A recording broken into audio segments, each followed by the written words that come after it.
Hello, everyone, and welcome to the Golf Course Lawn Show. My name is Ron Henry, and I'm here to help answer your lawn care questions. Now, if this is the first time you're joining us, welcome. Super happy to have you here. The way this works is really simple. On your screen, you will see a chat box. In that chat box, you can enter your question, concern, comment of the day, and I work through them in the order that they come in. Now, sometimes I have the answer, sometimes I do not, but either way, we have an awesome time talking about lawn care and sometimes life. Guys, this is an interesting past couple of days. There's been so much rain here in Georgia, which has been good, has been welcome. We've been going through a dry spell for the past few months, and with the Hurricane Helene, however you pronounce her name, just went through, dumped a ton of rain on all over the state. Unfortunately, there were a couple of I think there were a couple of deaths in the southern part of the state, unfortunately. And overall just was lots and lots and lots of water. And the thing is, it's practically gone now. It's cleared up. So I'm going to show you guys like how quickly the weather can change in Georgia, and also give you an example and how important top dressing is, or how big a difference as far as drainage goes top dressing can make in your lawn. So I haven't mowed. Well, I mowed today, which is kind of part of the story I'm going to tell you. Prior to today, I hadn't mowed since Wednesday, so it'd been like 2 days. 2 days since my my last mow, which for me, a long time. I normally mow every other day. But as far as just showing you guys how quickly the lawn drains, how much water was on the lawn, and then I'm going to show you guys some video of the lawn wet after about a few hours later with the water gone, and then this afternoon, an hour or so, hour and a half or so before the live stream, I actually mowed it today. All what you're about to see all happened within the same day. So guys, as always, we're coming to you guys with YouTube as our primary platform, but you can also catch the show on Meta. If you're on Instagram, if that's your choice, you can also tune in there, and feel free to be part of the show as well. And I'll bounce back and forth to make sure that everyone is included. We get all those questions answered. All right, so first of all, let's start off with our super chat. We see you got that going here. Mr. Ninos Yokana, thank you so much. Thank you so much, sir. Super chat received. He says, happy weekend. Few round of drinks on me. Number one, I think my rotary mower is vacuuming up all the essentials. Thus, how long should I wait before mowing the lawn after applying granular fertilizers and Essential G? Great question, Ninos. So here's the thing: what I found is that some folks that use rotary mowers, instead of bagging their clippings all throughout the entire month, for the first week after they apply fertilizer or some kind of granular product, they won't bag their clippings. So say, for example, we are at the beginning of the month, which we're about to be, right? Say the beginning of October, you're about to apply a whatever your fertilizer happens to be. This month would be like a 12-0-24 if you have warm season grass is what I would recommend. You're also going to put down Essential G. And so for that first week, let's say you do it this weekend, the beginning of October, you would not bag your clippings until the following Monday. So that way you'll allow, one, hopefully you're going to water everything in, but you allow the product to get into the soil, so you reduce the likelihood of you picking a lot of it up whenever you mow, if you happen to be bagging your clippings. With a real mower, I found that to be less of an issue. Like, I will go out and put out fertilizer, and the next day I'll water it in, obviously, and the next day I'll go out and mow my lawn, and I don't pick up a bunch of clippings. So a lot of it, again, the stuff that I use, very fine. The Humic Max, very fine, so it gets past that canopy and into the soil. So I don't really lose very much of it as far as it being picked up by the real mower. With a rotary, I could see how that could be a problem. So what I would say is give it a week or so after you put out your granular inputs before you resume bagging your clippings, and that should help prevent you from pretty much pulling product out of your lawn that you just put down. Great question, sir. Thank you so much for the super chat. I really do appreciate it. And for that makes you our show sponsor. So now we will do your name in lights for whatever that means to you. And guys, if you guys enjoy the show, I mean, while I always ask that you guys give a like on your way in, consider subscribing. I look at the stats on the live stream, and we have, pretty good viewership, but not a lot of you guys are subscribed. So if you guys would not mind subscribing, I'd really, really appreciate it. It does a lot for the growth of the channel. So if you haven't done so, costs absolutely nothing as a way to support the channel. So there you go, Ninos. There you go. Your name and lights, whatever that means to you. I appreciate the super chat. Looks like you have a second one. All right, we'll take this one too. Super chat received. He says, soil testing showed high P, K, low N. So high phosphorus, high potassium, and low N. Following your stress, I'm thinking to use a 3200 as my final fertilizer. What do you think? It's a bit late in the year, in my opinion, to go that heavy on the nitrogen, Ninos. What I would do is use, I would still do a nitrogen and potassium fertilizer, just maybe one with lower potassium in it. But as far as doing like what's almost straight, like your straight urea is like a 3400. So I'm not sure which fertilizer you're referring to, but that's a lot of N, in my opinion, for October. Not something that I would personally do. If your soil tests show adequate levels of phosphorus and potassium, but you're lacking in N, then you could put out either a lower nitrogen fertilizer, like again I wouldn't do 32%, or you could do a nitrogen potassium fertilizer with just as far as lower as far as the percentage of those macros. I would not. 30% nitrogen is a lot, in my opinion, to apply in October. So personally, I would not do that. All right, and then his last super chat, his next one is up. He says, super chat received. He says, can you use PGR if you overseeded? Absolutely. Yeah, no problem at all with that, Nino. So if you actually look at the label for Primo Max, there's actually some guidance that they put on the bottle, or in the label rather, that clarifies that. So growth regulator for Primo to work, for Trinexapac ethyl to work, you have to have a leaf. You have to have foliage. So this works by foliar uptake. So if you're putting out new grass seed, it's not really going to do anything against the grass seed that hasn't germinated yet. So a strategy that some folks do is, if you're overseeding a lawn, which is what it sounds like you're doing, they use growth regulator to slow down how quickly the existing lawn is going to be growing, because typically when you're overseeding, you're putting out fertilizer, you're increasing your watering, things that tend to cause the existing grass to grow. So if you're trying to slow that down to give the new grass seed a chance to germinate and grow in, using growth regulator as a tool is a good idea. And to answer your question, it's not going to negatively affect the results you get in your overseeding project. So great questions, 3 great questions. Really do appreciate that, sir. And again, thank you for the super chats. I really do appreciate all of the love and support. All good questions, man. I like it. Show's starting out well. I really do appreciate all three of those. So thank you for again for all the love and support, and for the great questions. If you have any other questions, feel free to let me know. And again, thanks again. All right, next up we have Devin. Devin is in the live stream. He says, "What's up, Ron? Looking forward to some good turf talk. Hope all is well as Helene passes through." It's all good now, man. So if you guys want to see how crazy the weather can change in Georgia, so I think we'll show it again later on in the show. But this morning, this is around 7 or so, 7:30 in the morning is when I shot this video, right? So this is rain from the hurricane.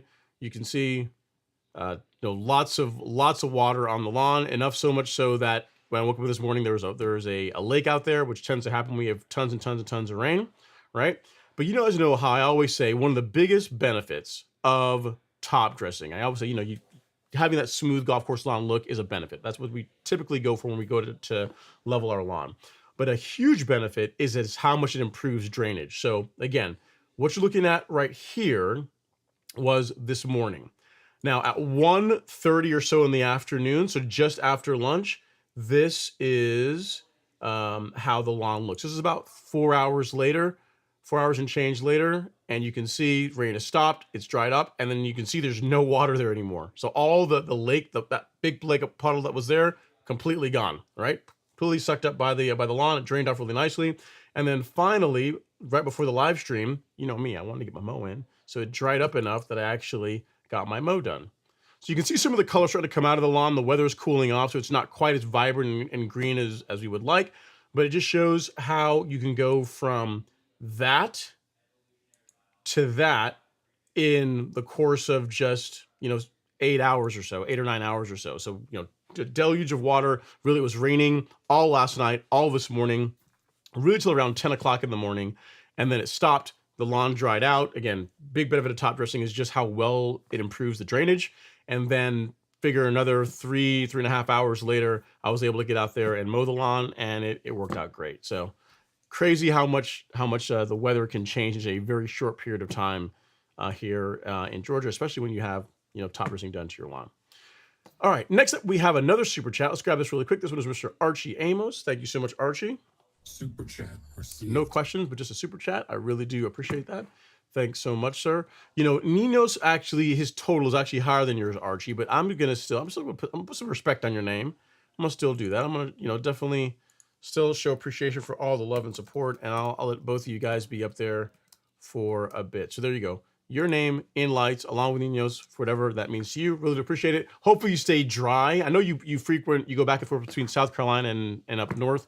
So hopefully if you're in South Carolina still, that you were safe and you guys didn't get too much damage or any damage at all from the rainfall. All right, next up we have Mr. Robert Rainey. He says, "Good evening. Hope everyone fared well through the storm." Yeah, man, not bad. We had unfortunately we had I think there were a couple of deaths, like 3 deaths or so in the southeast. I think they were in Georgia, but overall, it wasn't as bad as I thought it was going to be. The way like school, businesses shut down yesterday early, and then a lot of businesses that were local here were closed today. Like Chick-fil-A was closed most of this morning. I don't know if they opened in the afternoon, but that's a good measuring stick. If yardstick, if Chick-fil-A is closed, it's serious. But it honestly didn't turn to that much. Like around 10 o'clock, it stopped raining, and that was it for the rest of the day. It was overcast for a few hours, and then by the afternoon, it literally looked like that. So it turned out to be a beautiful day. So yeah, it was bad, but I mean, by the time it got to northeast Georgia, which again we are, several hundred miles from the coast, it had lost a lot of its strength. There was primarily just a lot of rain, a bit of wind after between 10 and 2, and then it turned into a nice day. So overall, not too bad. Hopefully things went okay for you guys, Robert. And okay, next up we got Mr. Jackie Bear in the house. He says, "Brother Ron, have an excellent stream. Happy weekend, everybody." Thanks so much, Jackie. I really do appreciate you. I know you're always in the live stream, always a regular, and that really means a lot. So thank you for taking the time out of your Friday to come hang out and chat with us. All right, next up we got Mr. Stephen Wynn. Stephen Wynn's in the live stream. He says, "Happy Friday, y'all. I'm in Virginia and got the light end of the storm. I can't imagine what's going on what down there's going through. Hope everyone is staying safe out there. Yeah, I mean, again, it was where we are, at least in Northeast Georgia. We had some rain. I think Atlanta got it a lot worse than where we are. It's like the part of Georgia that I'm in. It's not really flat. So as far as areas to flood, we don't really, at least not around where I live. There's not a ton of them for it to flood. Now I know in Atlanta, Buckhead area, some of those areas there was some serious flooding, but we didn't really have any, out here in out here in Northeast Georgia. We really wasn't that bad. Trees down was the main thing, but outside of that, no big deal. Lost power for a little bit last night, and then like 10 minutes this morning, and that was it. So overall, not bad compared to what some other people are going through. All right, Jason Harrison is up next. He says, happy Helene Friday. Hope everyone survived with minimal yard damage. Time to pull some cores for testing and start putting the lawn to bed. So here's the thing for me, Jason. The wind didn't actually show up until this morning. So here's a funny part here, right? If you look at the lawn, let me see if I can actually show you guys here. If you look right, okay, you see, hang on, if I can pause this video and show you. Let me get you off of here and I'll start it over and show you. If you look on the lawn right now, okay, so the left side of the patio, you see the dark stripe coming towards us, and you see like there's like a little spot, like a little I don't know, like a little bit of discoloration right there. It looks almost like something that's standing out there on the lawn between the patio and where the lake begins. That little spot, that's a leaf, believe it or not, right? So I left it there because I wanted to see. It's been there for like 2 days now, and I wanted to see, what's the weather really going to be like? What's going on as far as that goes? Because normally when we have thunderstorms, like there's like pine needles and trash all over the lawn. That leaf has been there since after I mowed Wednesday. So you figure this morning it was still there. So there really wasn't a whole lot of wind. There's a lot of rain, but not a lot of wind. And then we got into 4 hours later when the lawn had dried out, and you can see it was no longer there. So, and you guys can't really see the right side of the lawn, but where the fence is, where my neighbor is, on the right side, like right over there, like if you look, I pause it, along that fence line, there's tons of pine needles and other trash and debris. You can't really see it, but I had a little bit of cleanup work to do before I was able to actually get out there and mow. But yeah, in my case, it was just a ton of rain, not a lot of wind until really 10 o'clock this morning, and it was only for like 3 or 4 hours, and that was enough to knock a couple trees down. But then, a big nothing really for at least my area anyway. I'm sure Atlanta had some problems. Further south had a lot of issues, but by the time it got to us, it ran largely out of steam, so we were okay. All right, and those of you on Instagram, feel free to chime in, be part of the show. If you have any questions, comments, feel free to drop them in the chat, and I'll bounce back and forth between you and the primary feed. All right, Higgy pops up next. He says, hello, Ron. And looks like here in Georgia, we got the rain we needed. Have a great show. Yeah, man, definitely. That's a good thing. We definitely got lots of rainfall. I don't know that it's going to really be enough to, to reverse the lawn beginning to go dormant. It's already starting to slow down. A lot of the colors going away. And, it is what it is. What can you do, right? But yeah, the rainfall without too much damage is more than welcome. All right, Rasheed Turner's up next. He says, overseeding, concern, because it's still 80 to 90 degrees here in Texas. Any recommendations? So most people that overseed or planning to overseed, Rasheed, would have started by now. I'm not sure what part of Texas you're in.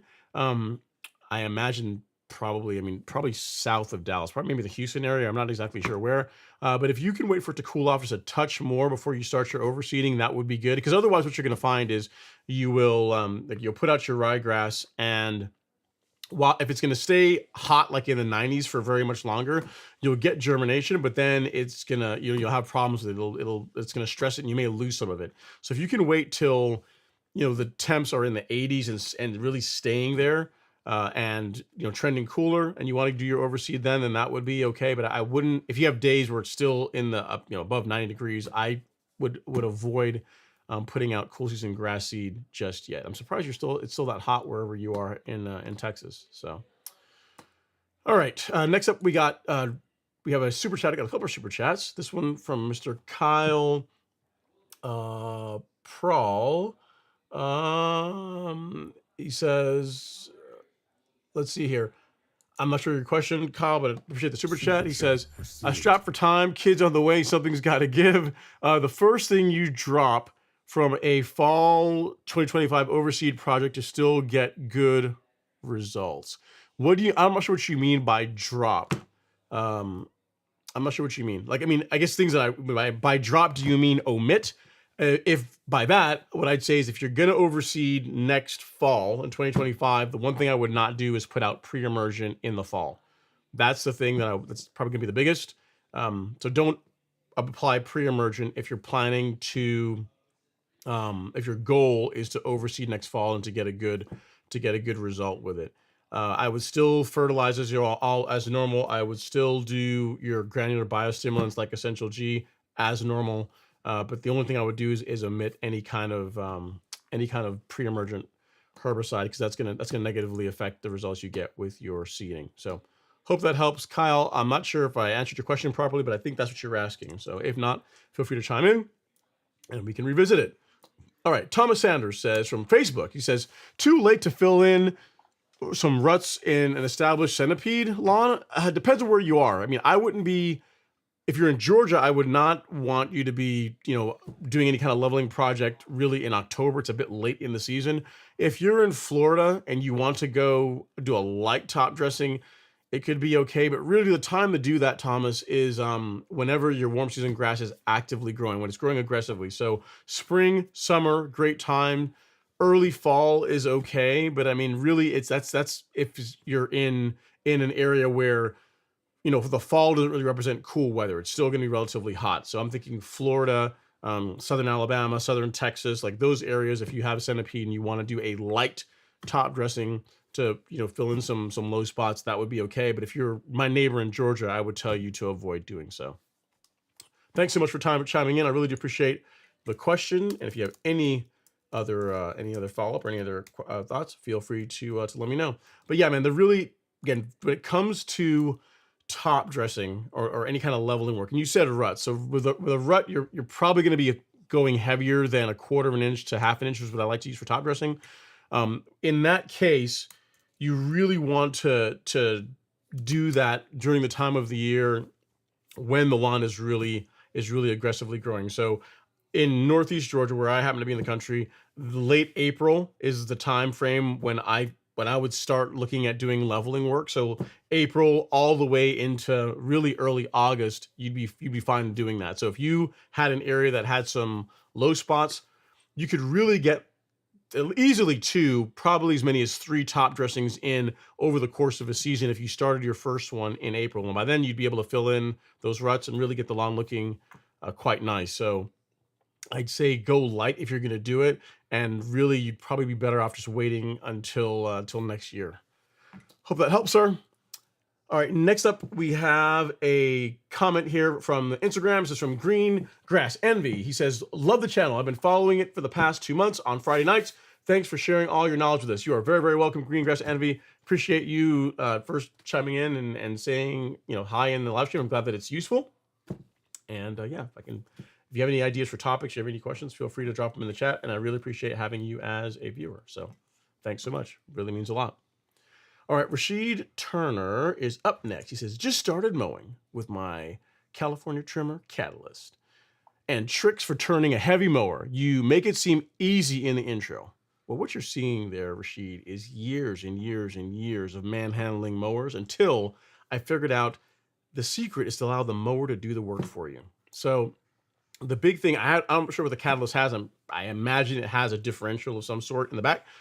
But with real mowers, for turning them, if I am, so I can describe this, if I am going to turn left, right? I'm going to turn left. I'm coming to the end of a run. What I tend to do is I throttle down. So I slow down how quickly the mower is moving. I'm talking about if I'm using like a mower, like my Greensmaster, where you can't really, like whenever the mower is cutting, the drum is also running too. So whenever you're coming to an end of a run, you want to throttle back a little bit so you can make your turn a little bit smoother, a little bit easier. So as you're getting to the end of the run, slow down a little bit, tip the mower back. And if I want the mower to turn left, like 180 degrees left, I'm going to tip it back and push the handlebars right. And what you're going to find is if you leave the drive system engaged, as soon as you begin, like you you push that put that right moment into the handles, the differential is going to cause the mower to kind of pivot on a spot, and makes turning it pretty easy. It's a feel you have to develop over time.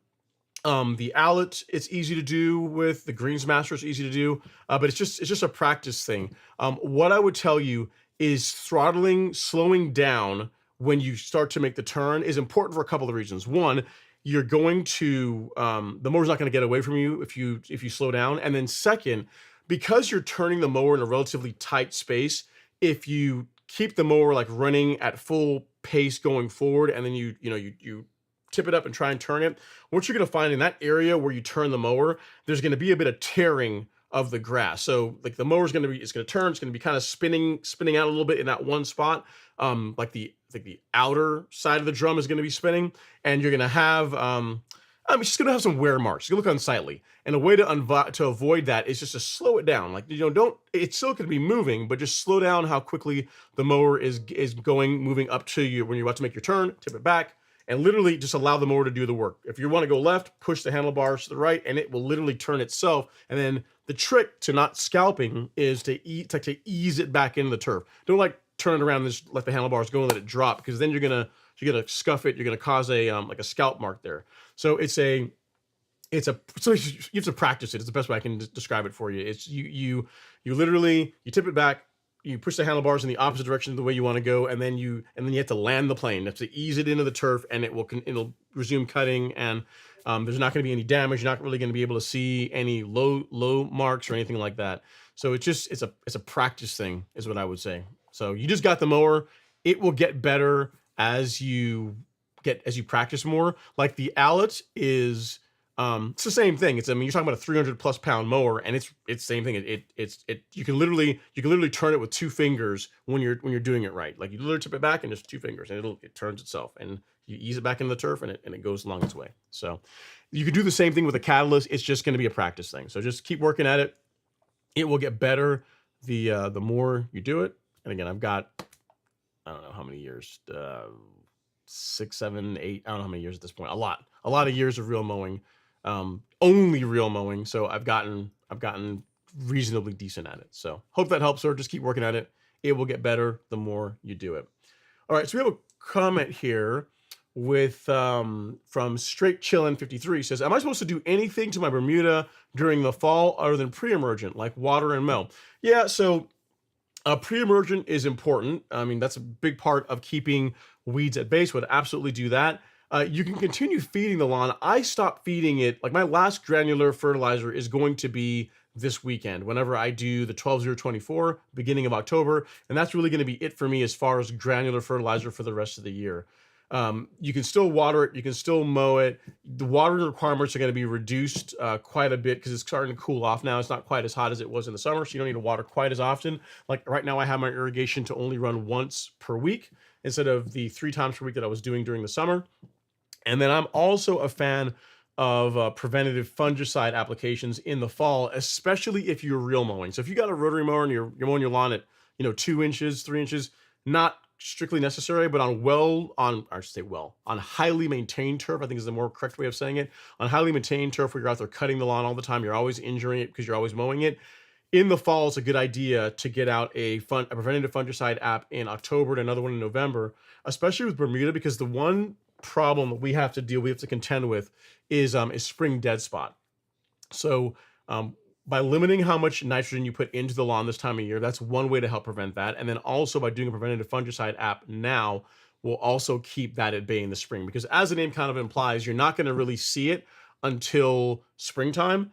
And then once you see it, it's just a waiting game. There's nothing really you can do to fix the problem other than just wait it out. So I'd say get your fertilizer in your last one if you choose to do so around now, the late September, early October. Get your preventative fungicide done, and then just enjoy the lawn, mow it, and it's going to eventually go dormant, and just enjoy the time off. If you like football, watch football, find something else to do. What I would not do, and here's what I would not do. What I would not do is try and hold on to glory, right? So if you're if your lawn was looking amazing during the summertime, you're saying, you know what, it's going dormant, but I don't want it to go dormant. Straight urea, here we go. I'm going to keep just jamming nitrogen at it to try and keep it growing. I would not do that. It's going to cause more problems than it solves. And eventually you're going to lose that anyway. The lawn is still going to go dormant, and all that's going to happen is you're just going to increase the likelihood of you creating problems, particularly disease problems in the lawn. So as it begins to check out, as it begins to slow down, allow it to go dormant.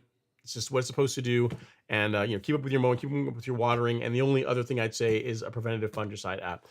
We have a calendar on the Golf Course Lawn Store, Straight Chillin' 53, that covers this. So what I'll do is I'll link it both here on the YouTube and also on an Instagram for you as well. You should be able, I think it's clickable for you guys. If not, you'll be able to see it and just type it in and get what you need that way.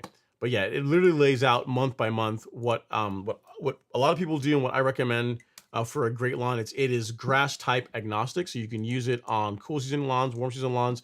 The only thing that's really that you would omit from this schedule that I'm posting is if you have a cool season lawn, you're not going to be scalping it in the spring. But outside of that, pretty much everything else applies. So for those of you guys here, lawn care schedule, there you go. That's that covers what I just spoken about. And what you'll see on that schedule, it'll have you doing a fungicide app now and again in early November. All right, we have another super chat. Let me grab this one really quickly before we move on to our regularly scheduled programming. This one is from Mr. R. Fragrance Journey. Look at you. You didn't even do the whole... Received. Oh, you didn't. I'm sorry. I spoke too soon. He's hope all is well in Georgia with the recent weather. Looking forward to tomorrow's game. Roll Tide. Man, I'll tell you, it's going to be a good one. It's going to be a good primer to see who's still got it. Hopefully Georgia comes out on top. I'm sure you want your team to come up on top, so we will see. Time will tell. It always does. Appreciate the super chat so much, Our Fragrance Journey. Hopefully you're doing well wherever you happen to be in the country. And yeah, should be a good game tomorrow. All right, next up is Stephen Wynn. He says, Ron, I got 20 inches of rain and still mowed. No excuses, y'all. Wow. Okay, we didn't get that much here. 20 inches of rain, that's a lot of rainfall. That is wild. Still got your mow in, man. Respect. All right, Ryan Contento is up next. He says, happy Friday, Ron. What's going on, Ryan? Hopefully you're doing well. Thanks for taking some time to say hi in the live stream. All right, next up, we have Jason Carney. He says, hey, buddy, last week I asked you about Spectacle Flow for spring pre-emergent. I verified that Spectacle Flow is a doveweed pre-emergent, and I have a bunch of it in my lawn. That's one of two.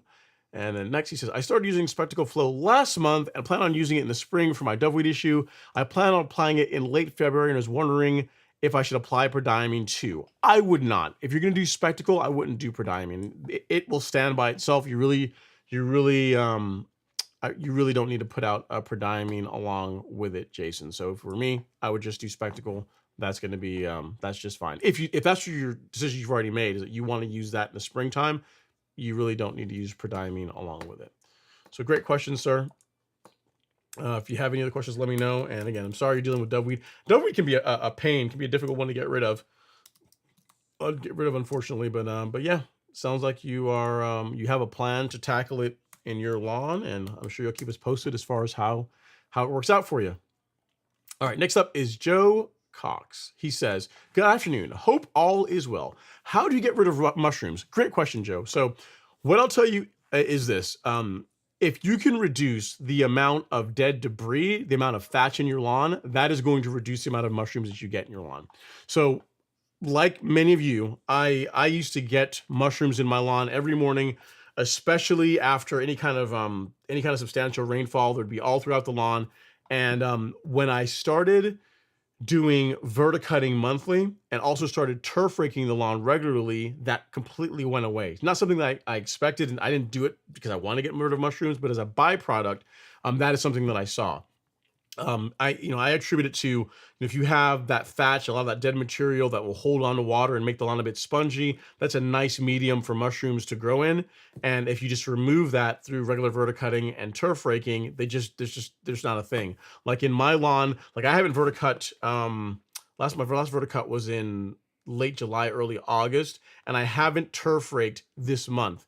And this month, like late this month, I saw my first mushroom in the lawn yesterday, the first one that I've seen all season. So it does make a difference if you are just cutting the lawn, and you're not doing something to thin it out and to keep debris out of it. As far as like applications or products you can use, there's nothing really I'd recommend for that. But if you could just reduce the amount of dead material in the lawn, so just bagging your clippings, regular verticutting, and turf raking, you're going to see a huge reduction in the amount of mushrooms that are going to be in your lawn, even with the rainfall. So in other words, even in the late spring, which is when I would normally see them, because I was verticutting monthly and turf raking regularly, I didn't have any mushrooms. There was no, again, the first one I saw on the lawn was only a couple days ago. So that's something you can do. And the nice thing is just, it's not a product, right? You can just, it's just something, another practice you're going to add to your lawn. And as a byproduct of that is you're going to also like the way the lawn looks. Like the color is going to be better.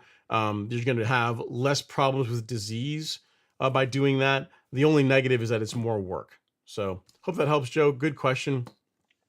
And again, that was like another one of those byproduct things I didn't really expect, but I encountered when I started doing regular verticutting and turf raking. All right, next up we have Vahid Navi. He says, "Hi dear, I want to know why some areas of my lawn is just not germinating. Seed has good soil contact and the seed is certified too. Thanks." Huh. So could be a couple of things. I mean, so you've got a good soil to seed contact. That's important. Is the area getting enough sunlight? That would be the thing that I'd most likely be looking at, Vahid. So is it getting enough sunlight? And then also if there's a lot of competing grass in the area. It sounds like it's kind of a bare area. So maybe that's not the case. But the next thing I would look at is sunlight. So in the areas where it's growing well, if those parts of the lawn are getting more sunlight than the areas that is not doing well, that can explain why those areas are falling behind. If you are not watering the areas that are not germinating as much as the areas that are, that can also cause it. So really, it normally comes down to watering, sunlight, and then competition from other plants, i.e. your grass. So if you have thinned the area out enough to where you've got, bare soil exposed, and you're getting enough sunlight and you're putting enough water on it, you really should get good germination. But lacking any one of those will cause you to lag behind. So hope that helps. Hope that gives you a good process of elimination to go look at, and it helps you fix whatever is holding you back from getting good germination with your seeding project. All right, so yeah, that's no fun. But also keep in mind too, like I tell folks this all the time, especially when people that say, "Hey, I want to go out and play lawn care on hard mode, do lawn renovations on hard mode," i.e. do a renovation and do it by grass seed versus using sod. And the thing you have to keep in mind is even when you do a good job with your preparation, it's not uncommon for some areas to go in faster or better than others. So if that's what you're seeing, which is lagging behind, that's completely normal. If you're getting no germination at all, then I would look into one of the things that I mentioned. Again, not enough sunlight, not enough water, or too much, there's too much grass that's competing with the grass seed for it to germinate. So one of those three is more than likely your issue. All right, next up we have, let me see what we got here. This one is straight chillin'. It says, "Thanks for the response. I have one final question." I doubt that, but we'll still take it anyway. He says, "I didn't know liquid aeration was a thing. Is it as effective as regular aeration?" It is a thing. It is not nearly as effective. So the idea behind liquid aeration is you're putting out like a molasses product or some kind of product that has sugars in it that will encourage, or any other product that just encourage microbial activity. And the idea behind that is going to help break down fat and just help reduce the amount of debris to help in lack of a better way of saying it, aerate the lawn some, right? But it's in no way shape or form a replacement for mechanical aeration. It's not even in the same universe. Now, can you do it in addition to mechanical aeration? Sure, absolutely. But if you think about it, like you can go out and put out liquid aeration until you're blue in the face, and you're not going to have actual physical cores removed to where water, air, nutrient can get in the soil and help relieve that compaction. So while a lot of the products are beneficial, any kind of product that improves or increases microbial activity, you could consider to be a liquid aeration type product. So like kelp type products, products such as Biospectrum, you could call them liquid aerators. I don't have them written up as such on the store because I personally, I think that liquid aeration products overstate, or they overstate their effectiveness. They are good for increasing microbial activity, but for what a lot of people use them for, which is to help relieve compaction, you really need just to aerate your lawn. You need to get like an actual solid tine, or sorry, like a hollow tine aerator. Whether you rent one from like a big box store, or you get out and get like someone to bring one in, like a ride-on aerator, and that's what you really need to do it right. Um, and a way you could kind of see why this is the case is that if liquid aerators were as effective as using like a mechanical means of aerating, professional turf golf courses, like they would do that. But if you see whenever they go and like top dress the greens, they top dress parts of the course, they get out there with a mechanical aerator, they pull cores, they get rid of the cores, and they top dress on top of that. So they don't go out there and just spray a liquid aerator and then put sand down, because it's just not as good. It's not as effective. It's not as good for integrating top dressing material into the existing soil profile. So again, I'm not bagging on liquid aerators. I mean, I think that they have benefits, but as far as relieving compaction, I think that they, in many ways, they are overstated as far as their effectiveness for that purpose. All right. Next up, we have Daddy Batty in number 8. He says, "Hope all is well. I applied Triad Select 2 weeks ago. Did a good job initially on Spurge, but it's still not dying off in my new Bermuda. Can I reapply, or what would you do?" Okay, so I would give it 3 weeks between applications. And then as far as when you apply Triad, it really works better if you use surfactant along with it. So I don't know if you use a spreader sticker or some other type of spray adjuvant along with Triad, but if not, I would do that the next time around. So it's been 2 weeks. Another week from now, if you want to go out and you want to spray again, I mean, Spurge is not going to be around too much longer, but if you want to go and spray it, you can. I would ensure that I use a surfactant along with it, and that's going to help you get a better result. Okay, and you said you did. Okay, no problem, no worries. So then I'd say give it another, just spray again a week from now. So give it 3 weeks or so between applications. All right, back to YouTube, and we got a couple of super chats here. Let me take care of those really quickly. All right, so we have a super chat from Rashid Turner. Thanks so much, Rashid. Super chat received. He said, "What was the name of the Zoysia you are thinking about renovating with? What do you admire about it the most? What is your real mower cleaning routine after use?" Okay, so a bunch of questions there. First of all, thank you for the super chat. I really do appreciate it. And then the type of Zoysia I was looking at is Compadre or El Toro. They are in the same family. It's a thicker blade Zoysia. So think of it, if you could think of like fine bladed, if fine bladed St. Augustine grass were a thing, that is what this reminds me of. So think of like a finer blade St. Augustine that's green down, like right down to the crown, right down to the base of the grass. And what I like about it is the fact that if you're cutting it shorter, let's say you miss a day or two, like if you fall off your schedule on your mowing, because it's green so much further down, you don't really get the discoloration that you get with like Xeon, or that you would get with Bermuda if you are mowing at lower heights and then you miss you're 2-3 days behind your mowing. With El Toro, the color still stays there. It's maybe a little bit lighter, but you don't get like the brown areas in the lawn that you do with others. So that's why I'm considering that one. And I think it's a great. I like the look of it. At first, I didn't like it, but the more I see it, every time I go over and say hi to Lee and the guys at Real Rollers, I like it more and more. So I'm considering that for the front lawn. And he said, "What is my real mower cleaning routine after use?" I blow the mower off. So I will, if I get my blower, and I will blow grass clippings off of it, and that's it. I mean, I blow it off and then I'll put it up. If I mow on a morning when it's if I mow wet grass, which tends to make a bit of a mess, you get like clumps of grass on the mower. In that case, I'll break the hose out and rinse it off. And if I put water on it, I will take like a cooking oil, Pam, like I'll take some cooking oil, like a spray cooking oil, and I'll spray the reel with that. You can use WD-40 as well too, but I just use like a cooking oil, and just spray a little bit of that on the reel, because I'm putting a bunch of water on it and I don't want there to be rust or anything like that. So that's what I normally do. Normally it's just blowing it off, because I tend to not mow in the morning as much as I used to. And then if I happen to mow a wet lawn where I get clippings and junk built up on the reel, and I'll actually hose that off. So hope that helps, Rashid. Great questions. All right, we have a super chat. This one is from Ashanti M. Thank you so much, Ashanti M. Super Appreciate chat that. received. No questions, just super chat. Thank you for the support. And then let's see here. Squid Vicious, just Sid Vicious, I guess. It says Super chat it received. says Turface MVP is a calcinated clay product that is used for top dressing sports field. Can you compare and contrast the use of sand versus calcined clay as a leveling agent for Bermuda? I cannot. I've never used it, so I can't tell you the benefits of one or the other. So sorry, I'm not going to be a whole lot of help on that one. I do appreciate the super chat.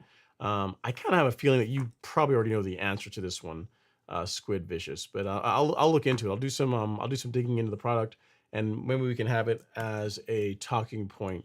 But yeah, I can't tell you the really differences between them as far as they go. All right, or the pros or cons of one or the other. All right, next up is Ashanti. He's back, and here's another super chat. Super chat received. He says, you think it's too late for a height of cut reset? I'm in Dallas and recently got an Earthwise reel mower. I want to take my reel motor, my Bermuda, from 2.5 inches down to 1.25 inches. So I would cut an inch off. Temps are in the mid 80s. I mean, you can do it, but it's highly unlikely that it's gonna green up fully between now and when it goes dormant. As far as that height of cut, I leave my lawn right now. It's at 3/4 of an inch, and it's going to stay there and really until the spring. In which case, I'll bring it down to probably 5/8 and start next season all over again. But I guess going from 2.5 inches to 1.25 inches is not too low. Like the Bermuda will tolerate that just fine. But if your question is, can I make that type of a change this late in the season and have the lawn recover and have it to be nice and green? Highly unlikely. Highly unlikely. With it in the 80s. I mean, that's still good, but it's not like the days are shorter now, or to say days are shorter, the days are the same length. The amount of sunlight we have during the day is less than it was during the summer. So just Bermuda is going to grow slower despite the temperatures that you're seeing. So if you can tolerate the lawn looking ugly and you got a really good reason of why you want to do it now, then sure, by all means, go for it. Again, the lawn will tolerate 1.25 inch height in the winter with no problem. It's just a matter of it's unlikely that it's going to recover and look nice and lush and green if you decide to do that this time of year. So it's really your call. Not going to hurt anything, and it's really up to you whether or not you decide you're trying to. Maybe your goal is you want to maintain the lawn shorter next year, and you're trying to get ahead of the amount of work you're going to have to do. If that's the approach you want to take, and don't mind it looking discolored, then fine. All right, and again, thank you for the super chat. I really do appreciate it. And then next up, we got Randy. He says, would it be a bad idea to put down pre-emergent tomorrow in Tennessee during the rain? I'm thinking the worst of the rain is behind us. Thank you, Ron. Okay, during the rain, I mean, if you can find a period of time when it's not raining, that would be my recommendation because, you're out there when it's actually raining. If you're putting out a granular product, it's gonna clump and make a bit of a mess. Like the spreader is gonna become a mess. You're gonna get it all over your boots. It's gonna be really messy. And also, if you're doing it when it's actually raining, the chance of you slipping and falling and hurting yourself, there's a whole lot of reasons to just not do it when it's raining. Like I've gone and put out like Essential G right when it's starting to rain. So I'm telling you from experience, it just creates more of a mess. If you can find a period of time when it's not raining and do it, and it's going to rain shortly after, that would be okay. When it comes to rainfall and pre-emergent, it's a good thing. Like if you can get your pre-emergent down and it rains right afterwards, that is a thing of beauty because it needs to be watered in anyway, and nothing better than free water. So yes, if you want to go out and put out pre-emergent tomorrow, I'm all for it. Sounds like a great idea. Doing it when it's actually raining, I would avoid that unless you got no other choice. And if you are going to do it, just be safe. Don't get out there and fall and hurt yourself. And I'm assuming if you're going to be doing it during the rain, then you're going to be doing, I guess, a liquid, like pre-emergent that you're going to be applying in liquid form. Or if you are going to be using a granular, make sure you have some kind of a cover for the hopper for the spreader. Otherwise, 2-3 minutes in, it's going to get wet and it's going to clump up, and you're not going to be able to get all the material out. So just a lot to keep in mind. All of this kind of leads up to I really wouldn't do it, in the rain if you can avoid it. So there's just a whole lot of reasons to not do it. The only reason to put it out is if there's not going to be any break in the rain, you really want to get your pre-emergent out. So hopefully that helps, Randy. Again, appreciate the question. All in all, I would avoid it if I could. All right. We got Squid Vicious says, hey, Ron, just discovered your channel and enjoying the information. Thank you. I really appreciate it, Squid Vicious. Yeah, I'm going to look into that calcium product you're talking about. Uh, I'm sure it's pretty cool. I mean, if it's being used for professional turf, there's got to be some value in it. So just understanding the cases of why you'd want to use that versus sand would be interesting to figure out. I'll just do some research offline to learn that. Appreciate you taking some time out to hang out in the live stream. All right, next up, oh my God, can it be? He hath returned. All right, so guy used to be a bit of a celebrity in the channel, always just come and hang out. And went AWOL. He just disappeared for a while. And LG, you're back, man. It's good to see that you're still around, still cooking, still here, still around. Thank you so much for the super chat, sir. Really appreciate it. Super chat He received. says, howdy, Ron and company. I feel like a retired veteran because I rarely recognize anyone here. Seriously, serious question. Baby back ribs or St. Louis style ribs? Which I'm gonna have to go out here and say that whichever one of them is more saucy, I like. I don't know if the St. Louis style is dry. I should know this. What is I'm gonna ask Google really quick. What is St. Louis style? What's St. Louis style ribs? If it's a dry rub or not. Let's see. They both look good, man. Baby rack or St. Louis style. I don't know. They both look tasty to me. What I'm not a huge fan of is like the dry rub. It's okay, but not my personal favorites. I don't know, LG. If you ever come to Georgia, you can come out here and fire up the grill and show me, give me your thoughts on it, or send me a picture of the two, and I'm pretty sure I'd like either one of them. The only type of rib that I'm not saying I don't like, but it's my least favorite are like the dry rubs or whenever they have like the vinegar rubs.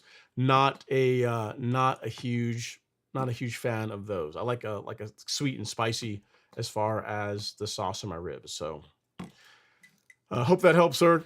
Sorry I don't have a better answer for you on St. Louis versus baby rib back. I'm gonna go on a limb here and just say yes. Either one is more likely going to be okay. And again, appreciate the super chat. Glad to see you doing well. Hopefully JG is also doing well. If you need anything, sir, definitely don't hesitate to reach out. And yeah, man, you've been gone for a minute, so we got all kinds of new folks here in the live stream. But yeah, glad to see that you're doing all right and that you stopped in to say hello. All right, next up is Andre Taylor. He says, evening, Ron. Happy Friday. I missed last week's live stream, but I wanted to say it was a pleasure getting a chance to meet both you and Lee. And thanks to Real Rollers for hosting the Turf Park Party. Yeah, man, it was a great time. It was really cool putting names with faces, and it was really neat. A lot of folks. I got to see Trilla meet his family. They were really cool. Jimmy Miller was there. Lots of folks, lots of you guys were out there. Just putting names with faces is always fun. I got to take some pictures. Daryl came out. So I think if you look at his YouTube channel, I believe he published a video of the live stream of the Turf Park Party and some of the pictures that he took when we were there. And it was a great time. So hopefully Lee and them will do it earlier in the season next year. We'll see. I know the springtime is pretty busy for them, but yeah, really nice meeting you, Andre. And LG, in your honor, and while I look for the next question, I'm gonna take a sip of my lemonade and I'll put on some Tango Bolero for you because I know how you used to like it. While I look for the next comment. And guys, we have 102 people in the live stream, only 71 likes. So if you've not hit the like button, feel free to do so. I know it's how it is. You guys come in, you're excited. A place where we're safe, a safe place for us to talk about turf care and lawns and problems and drama and all this kind of stuff. And you forgot to hit the like button on the way in. I get it, but we can rectify that now. Hit that like button. Costs you absolutely nothing. It's a free way to support the channel. Give me a chance to take a sip of my lemonade.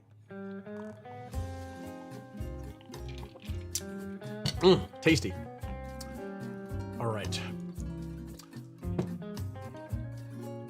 So our next comment is going to be from Mr. Papamos Low. Actually, from Mr. Nino's first. He says, thanks for all your answers, and I hope to meet you one day. Yeah, man. Small world. I'm sure we'll run into each other. Next up, we got Mr. Papamos Low. He says, happy Friday, Ron. My sprayer bit the dust, and I'm about to apply my fungicide. I guess I'll go granular for now. Which one do you recommend? Okay, are you if it's sprayer, and I'll give you an answer for both of them. I'm not sure if you're asking about fungicide or sprayer. As far as fungicide, a granular fungicide, I'm a fan of Headway G. So if you go to the Golf Course Lawn Store, go to shop, go to fungicide, insecticide, and you scroll down. The fourth product will be Headway G. Reason why I like this is it's 2 fungicides in one. So you get azoxystrobin and propiconazole. Covers a broad range of lawn diseases, easy to apply, and one bag will cover 15,000-ish thereabouts square feet, depending on the rate that you're after. So this is what I would say as far as a fungicide goes. As far as a sprayer goes, if you look for a backpack sprayer, the one that we carry from Yard Mastery is the one that I would recommend. Reason being is it comes with everything you need. You get the sprayer, which a very high quality unit, and you get an assortment of spray tips. So you have a foliar spray nozzle and a flood jet nozzle. So pretty much everything you need, along with these other ones that you will probably never use in lawn care, but you have them anyway. Comes with everything pretty much you need for a great lawn. So Headway G for the fungicide in granular form, if that's what you're after, and then for the sprayer, the Yard Mastery one. That's what I would recommend. So here you go, Papa Mo's Low at Papa. Can't type tonight. There's the sprayer, and here is le fungicide. So there you go. In worst case, you can always, once you get a sprayer, you can use Pillar SC. That's a great. I think you may already be using that, but that's a great option for a liquid fungicide. All right. Hopefully your sprayer gets fixed up quickly. And if you need anything else, let me know. All right. Next up, we got Stephen Wynn. He says, I put down fungicide on the 23rd and had half an inch of rain on the 24th. And today on the 27th, we got flooded. Looked like a river flowing fast. Should I reapply or just wait until for the second fall fungicide app? I would wait. You're going to be just fine. I really wouldn't. Yeah, I wouldn't do it again. You already put it down. You applied it. It got watered in. There's no reason to go out there and put out another application. It will be just fine. As a fun fact, something I tested, right, is my last, and this is my last app of Primo and a new Easy, because you guys know I added a new to my program this year. So as far as what I'm using for growth regulator, I said fungicide, but I meant growth regulator. I'm using this combination. So I wanted to see, I always say, a couple hours of 3 to 4 hours of dry weather after you apply it, before rainfall, to make sure you get a good result. Right after I did my last mow, which was on Wednesday, prior to the one today, I applied Primo and a new, and then we got a bit of rain Wednesday evening. So I did it in the afternoon, and maybe an hour and a half later, we started getting rainfall, right? And I said, okay, this is gonna be an interesting test to see how well it really works as far as how well it slows down growth, if it's still gonna be effective.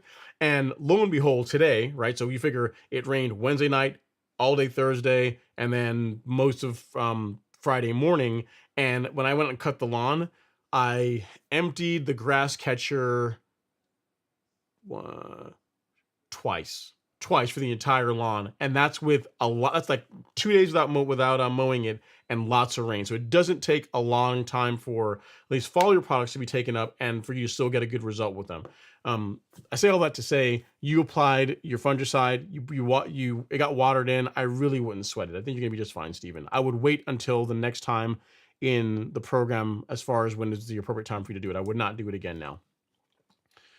Okay, next up we have Tito Serrano. He says, Ron, I have an oak tree in my front yard. My HOA won't let me get rid of it unless it died. I just want to make sure it lives. What chemicals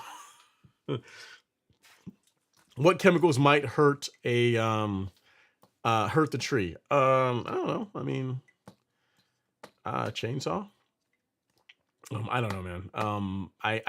That's a good question. I actually don't know what chemicals you would use to damage an oak tree, because I've not ever done that. I'm sure there are some. It's probably going to be a slow process if you decide to go that route. Yeah, I guess you're just going to have to live with it until it meets an untimely end, until it dies off or something happens to it. Things happen, and just go from there. Because depending on how big the tree is, it's probably going to take quite a bit of whatever you decided to put on it. So I don't have an answer for you on that one, Tito, unfortunately. And very cool. LG, it's cool. I'm seeing here, he's been a member of the channel for 33 months. It's pretty awesome. He said, sorry for my extended absence. I got into gambling on Friday nights, taking a break from that now. Thank you for that sweet tango bolero. You are very, very welcome, LG. I know how much you like it, so I figured I had to bring it back for you so you can have some of what you enjoy. All right, Corey Lynn is up next. He says, "Hey Ron, thanks for responding to my email regarding my 3.5-month-old Bermuda. I appreciate the information. Glad to be able to catch the live stream." Yeah, Corey, let me see if I can find your email. I can show folks what you're working with as far as your lawn goes. To tell you, for 3.5 months, I was very impressed. I was like, man, you're doing it right, man. Looking good. Gotta tell you, for 3.5 months, not bad. Let's see here. Corey, I think I got a picture of it. Lawn. I think we can make this happen because you took the picture in the right orientation, which I do appreciate. Oh man, I saved it to the wrong spot. Did I? I think I did, or did I not? Let's see here. Where? Oh, that's where I put it. No worries. I can go fish it out from right there. Okay. So this is his lawn. This is 3.5-month-old Bermuda from Grassy, which again, I'm impressed. Look, I mean, that looks really good for 3.5 months in. You gotta put some respect on the man's name. You can see, on the left side, there's a couple of areas where it's still maybe a little bit thin trying to grow in, but overall, 3.5 months from bare dirt to that, nice. Very, very nice work, sir. Keep going. The nice thing, as I told you in the email when I responded, is that you're still relatively early in the process and you've got a really good start. Next year, if you keep up with it, it's going to be that much better because you're starting so much further ahead of the game. You've already got the lawn established. It's gonna grow in, and as long as you feed it and mow it, it's gonna look awesome next year. So great work, man. Looks good. Antoine Clacken is up next. He says, "Happy Friday, everyone. Hope everyone is safe from the storm in the southeast." Hit that like button. I appreciate that, Antoine. Yes, if you guys have not hit the like button yet, please do so. It is absolutely free. As Will says, everyone like the stream. It is absolutely free. And, I'll even be greedy.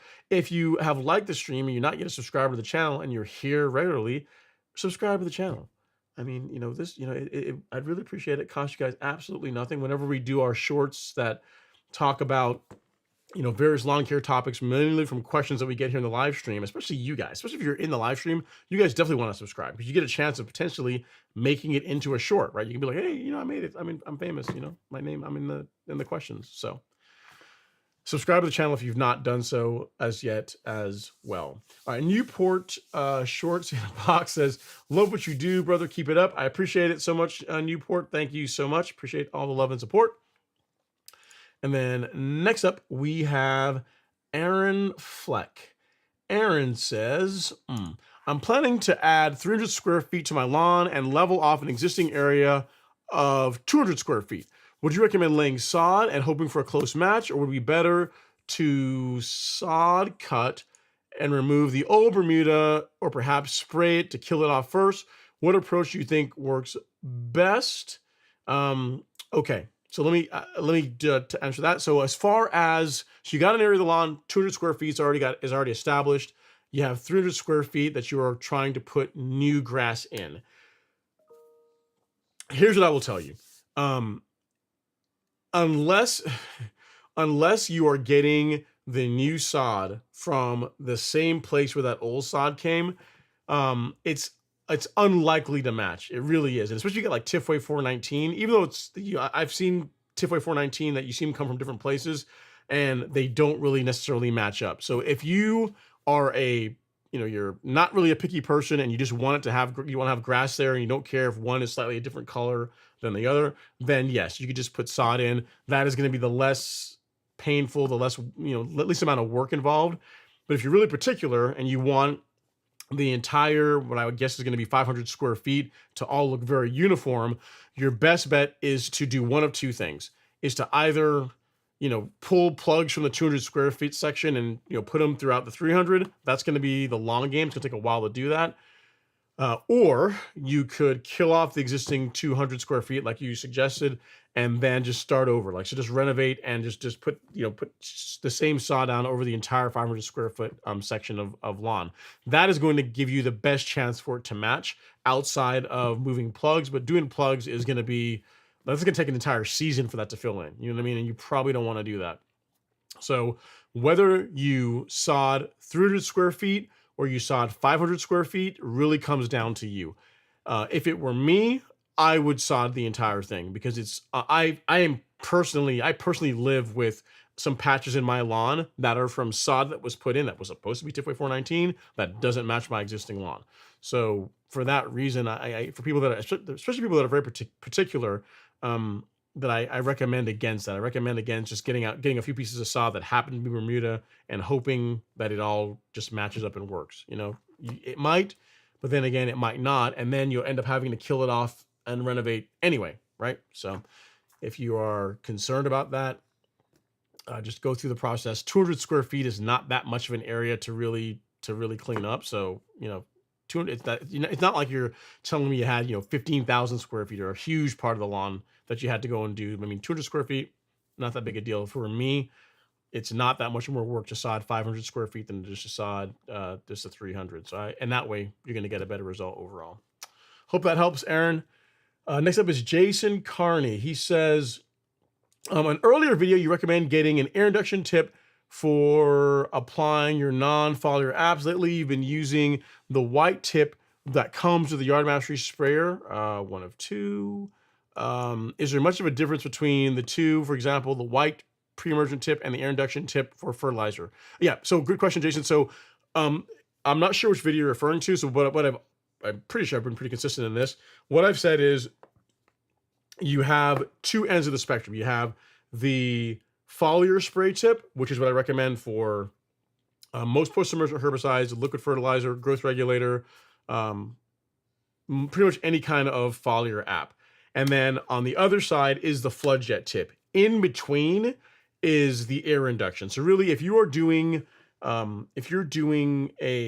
pre-emergent fungicide, insecticide, the white flood jet tip is what you should be using, and that is what I use. Like I can count on one hand the number of times that I've used an air induction tip to spray products on my lawn. Pretty much, I always use the foliar tip or the flood jet tip. Like I actually ordered another one of these because I broke one, but I have like two of these. One of them looks just like this, has a foliar spray tip, and the other one has a white flood jet tip. And the two of these kind of live on my sprayer. I just kind of swap back and forth depending on what I'm applying on the lawn. This is an air induction tip, and it's the same one that I used in the video if you guys look from like years ago, and literally it lives on my desk because I don't ever use it. The case of when you might use an air induction tip is if you are and really I'd say just don't do that. But let's say you're going out and you're spraying on a day when there's a little bit of breeze, right? Or you're really trying to minimize any kind of drift, then using the slightly larger droplet that you get out of an air induction tip could be beneficial versus using a foliar spray tip. What I would really tell you to do though is just don't spray products on your lawn on windy days. Like just on days when there's not windy is when you should be doing that. Don't like use a Band-Aid, like spray when conditions are correct. But really an air induction tip, in my opinion, is not a replacement for a flood jet tip, and it is not a replacement for a foliar spray tip. It's in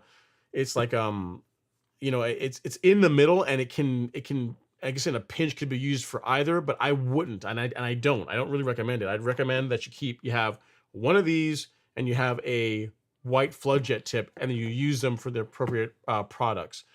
So I'm not sure which video you're referring to. I know I did a video on spray tips, and I think that's the one where I used the air induction tip.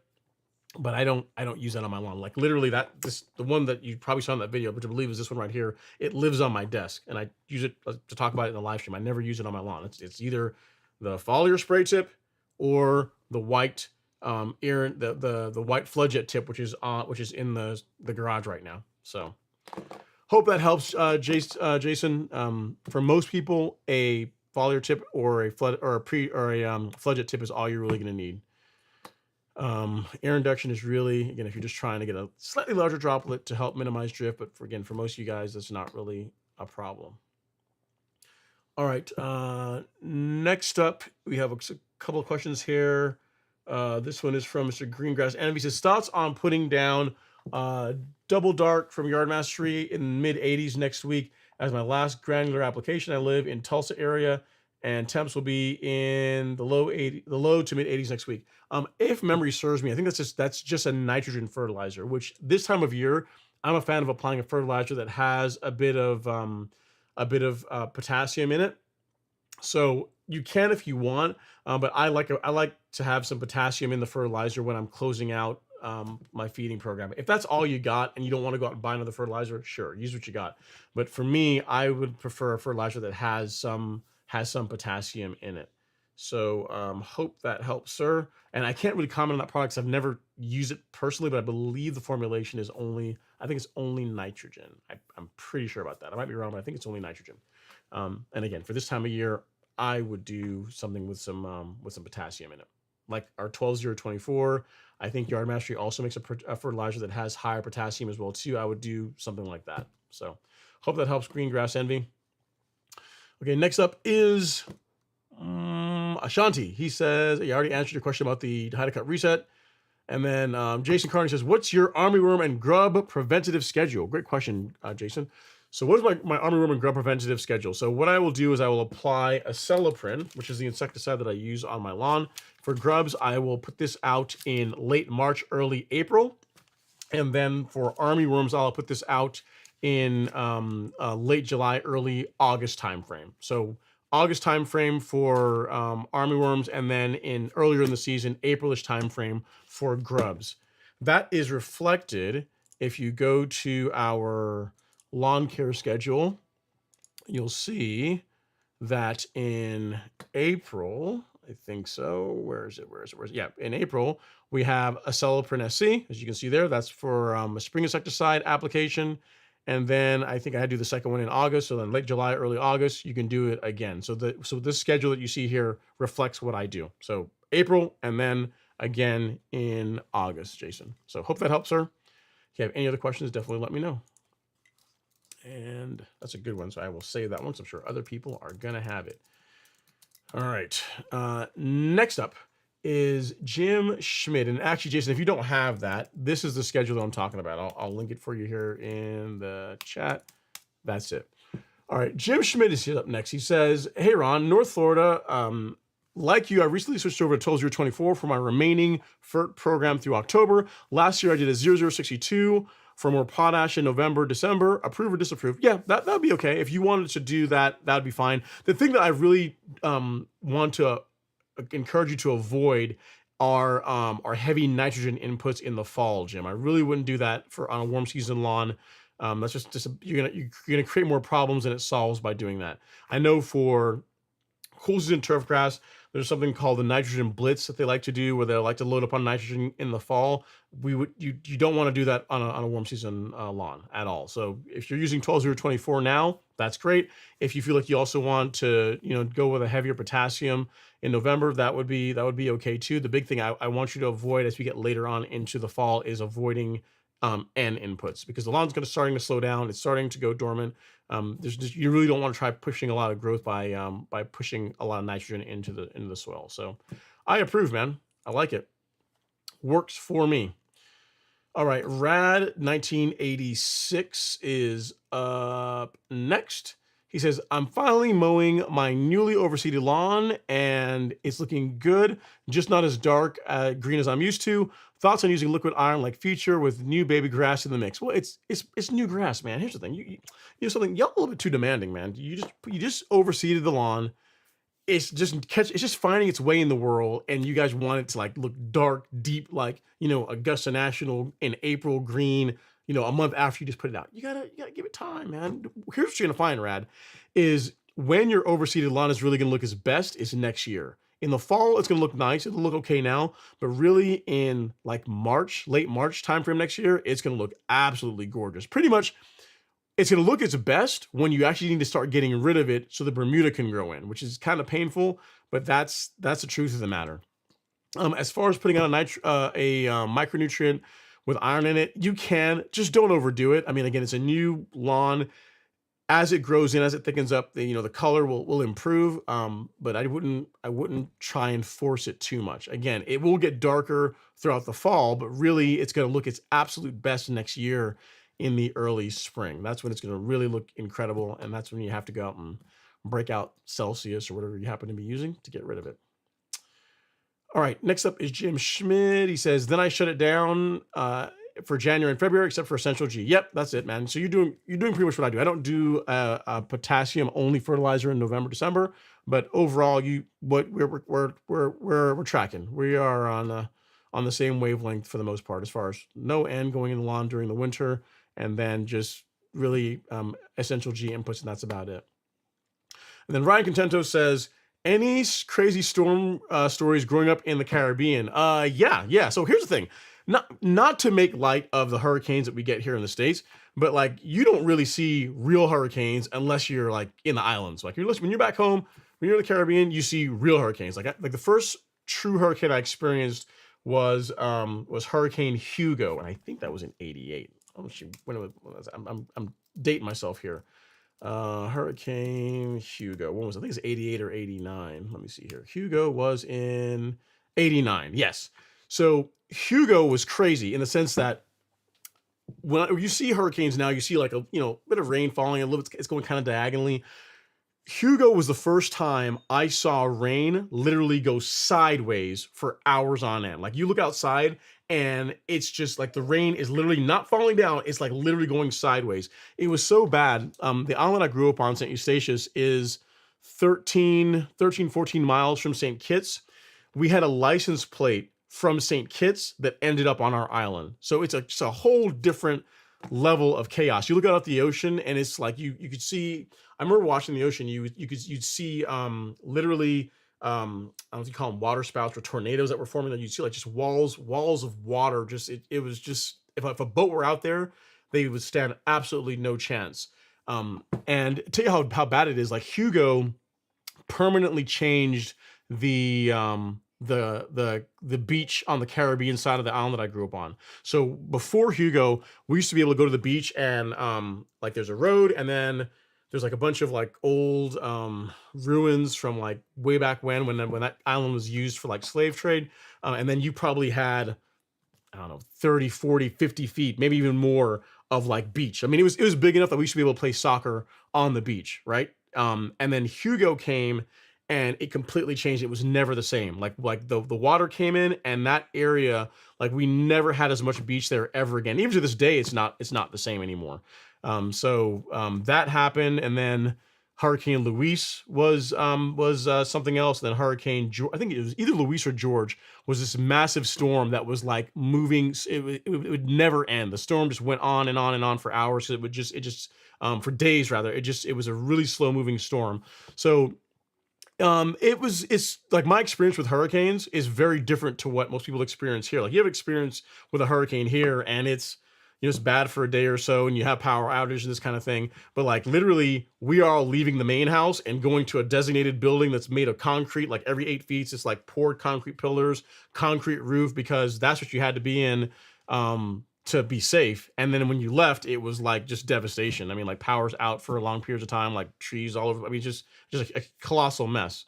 So it was just different, very, very different to like Helene was like a really bad rainstorm in my opinion. Like that's not really a hurricane like what I grew up experiencing. Again, Hugo is when you really appreciated the power of the weather. It's just a whole just completely different, man. Like and how it just changes the landscape and how it was never the same again. Like literally, because when you think about the islands of the Caribbean, right? You have a windward side and a leeward side. You have like the Atlantic side of the island, which is typically the water's always rougher there, and people swim there, but it tends to be a lot more dangerous.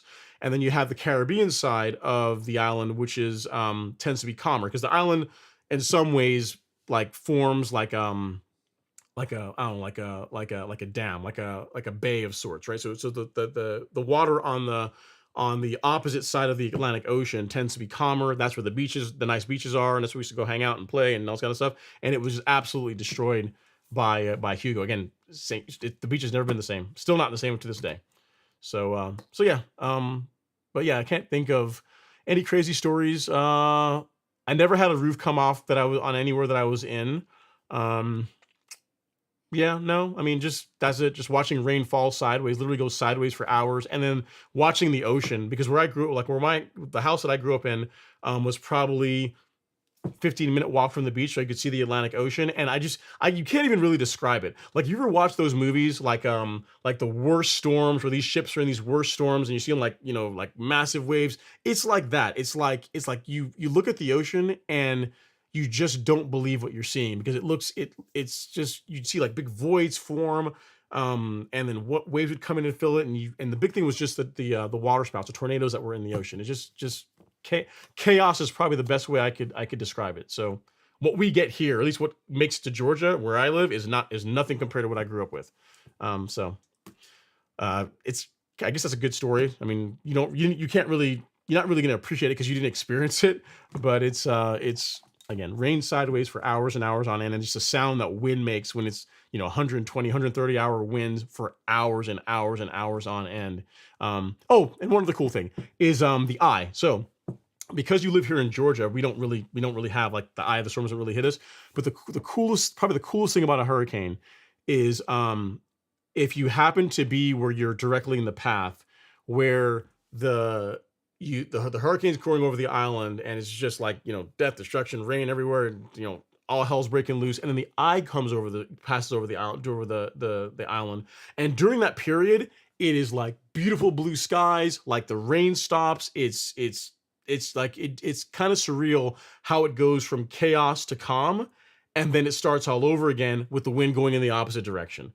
And it's just, and what you tend to find, a lot of the damage that happens from the tail end of the storm, when it switches up. So it's that is a cool aspect of, I guess, kind of cool, as cool as a hurricane can be, is that if you're in the direct path where the eye goes over you, how it goes from, um I don't know, weather Armageddon to beautiful clear weather for an hour, depending how fast the storm's moving, for a little bit of period of time, and then it starts all over again. And that's interesting.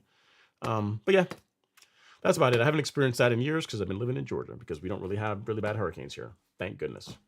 All right, next up is JK. He says, "Hey Ron, happy Friday. What can I do between now and spring to help mitigate spring dead spot and dollar spot next year? Should I not fertilize again this year? North Georgia, Bermuda. Thanks." Okay, JK. So October is the last month for me that I would put out any kind of nitrogen on your lawn if you have Bermuda in Northeast Georgia.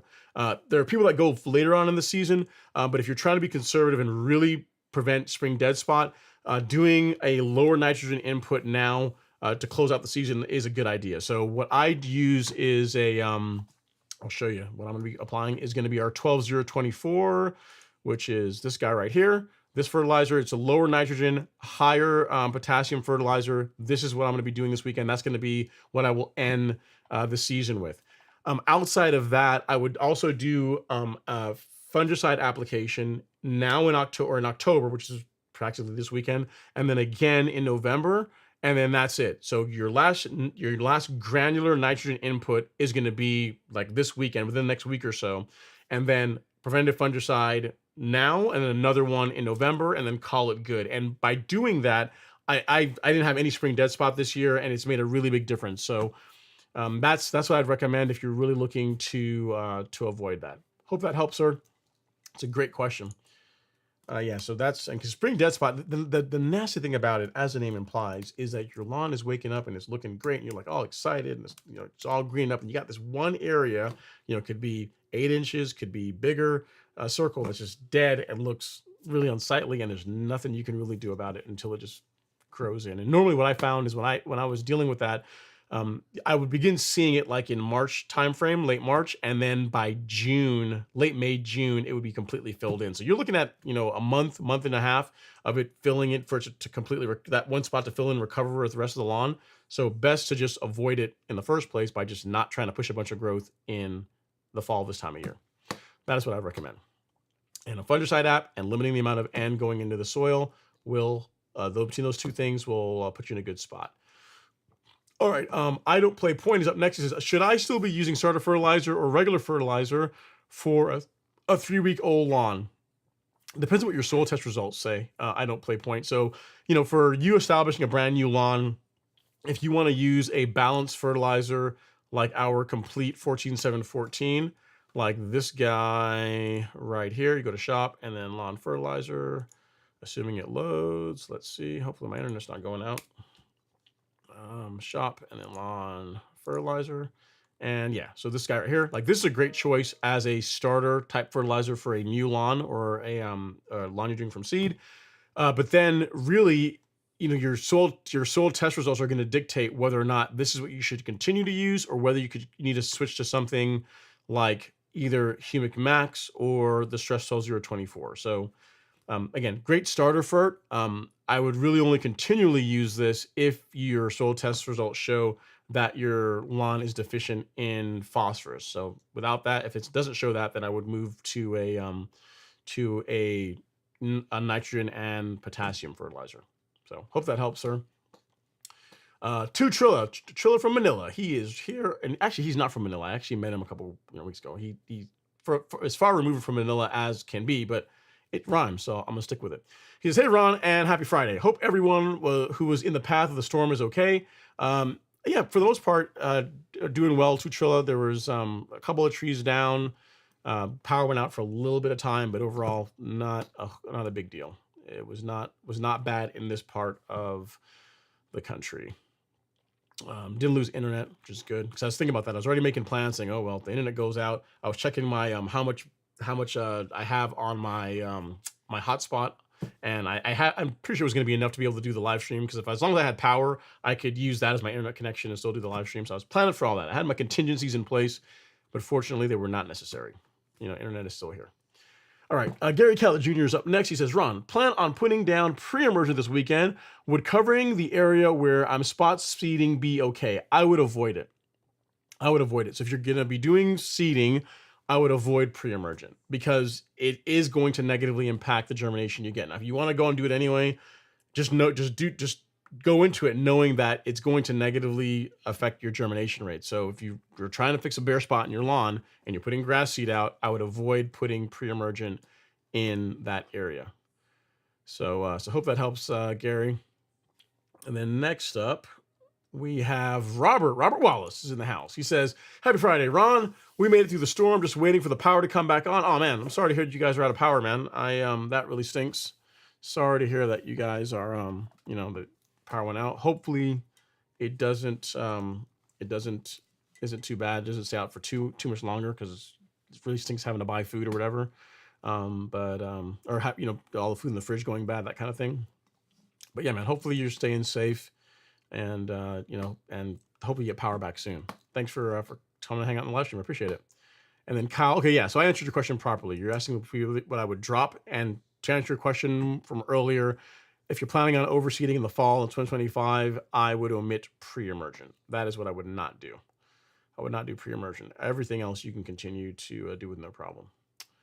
All right, Wise Guy says, good evening, sir. Can I divide the Spectacle Flow max application rate into 3 parts and apply every 4 months? Buying other pre-emergent for the spring goes out of my budget. You could, but really, you could, but I don't know, man. I if you're gonna do that, I would apply it now and then apply it in the spring. You got to remember, Spectacle lasts a pretty long time. Like 6 months of coverage isn't outside of the norm. Like 4 months, that's more for like prodiamine or dimension or dithiopyr. Like Spectacle, I want to say they say up to 10 months for it, but I mean 6 months is easy mode. So if you want to do an application now and then another one in the spring, that would be fine. I don't know that it's strictly necessary to do an application every 4 months. I don't know that I would do that. I would do it a couple times and leave it at that. And the thing is, you talk about other pre-emergent. Other pre-emergents compared to Spectacle are quite a bit more affordable. So if you did Spectacle in the fall and then went to say prodiamine in the spring, like I'm not sure what is our prodiamine cost. Like, I think a bag of prodiamine from us, a 50-pound bag shipped to your door is like $69, right? So it's, compared to Spectacle, it's quite a bit cheaper, and you get how much coverage? How much does that cover? I should know that off the top of my head. It covers 16,000 square feet. So one bag. So this right here, springtime, that's like $70, and that covers 16,000 square feet. So, that is what really I would do, because it's not. I don't know how tight the budget is, but if you're using Spectacle, you've got a little bit of room in the budget. So I would find $70 in your budget and go to Prodiamine in the spring. That's what I would do. That or Dimension. Either this or this for the springtime. This is like $5 more, right? And this covers a little bit less, but still same thing. You can use either one of those, and that is what I would do versus using Spectacle year round, my opinion. Okay, and in case you guys are looking for the pre-emergence that we carry on the Golf Course Lawn Store, we have more Spectacle Flow coming in next week. So if you guys want to, if you want to pre-order it and we'll ship it out as soon as it comes in, you can do so. Or if you want to wait till it comes in, you can do that too. It's really your call. But we our assortment of pre-emergence, all of which I have direct experience with, are right here. So you know what? I'll even pin that. So you guys are good to go. All right, next up is Jared George. He says, I have localized dry spot. I use a moisture probe to see about 2 to 3 inches in, and it had pretty good moisture. But the top 1 to 1.5 inches was bone dry, maybe 100 square feet approximately. Fix. Rest of my yard is fine. You could use a product like Foreplay.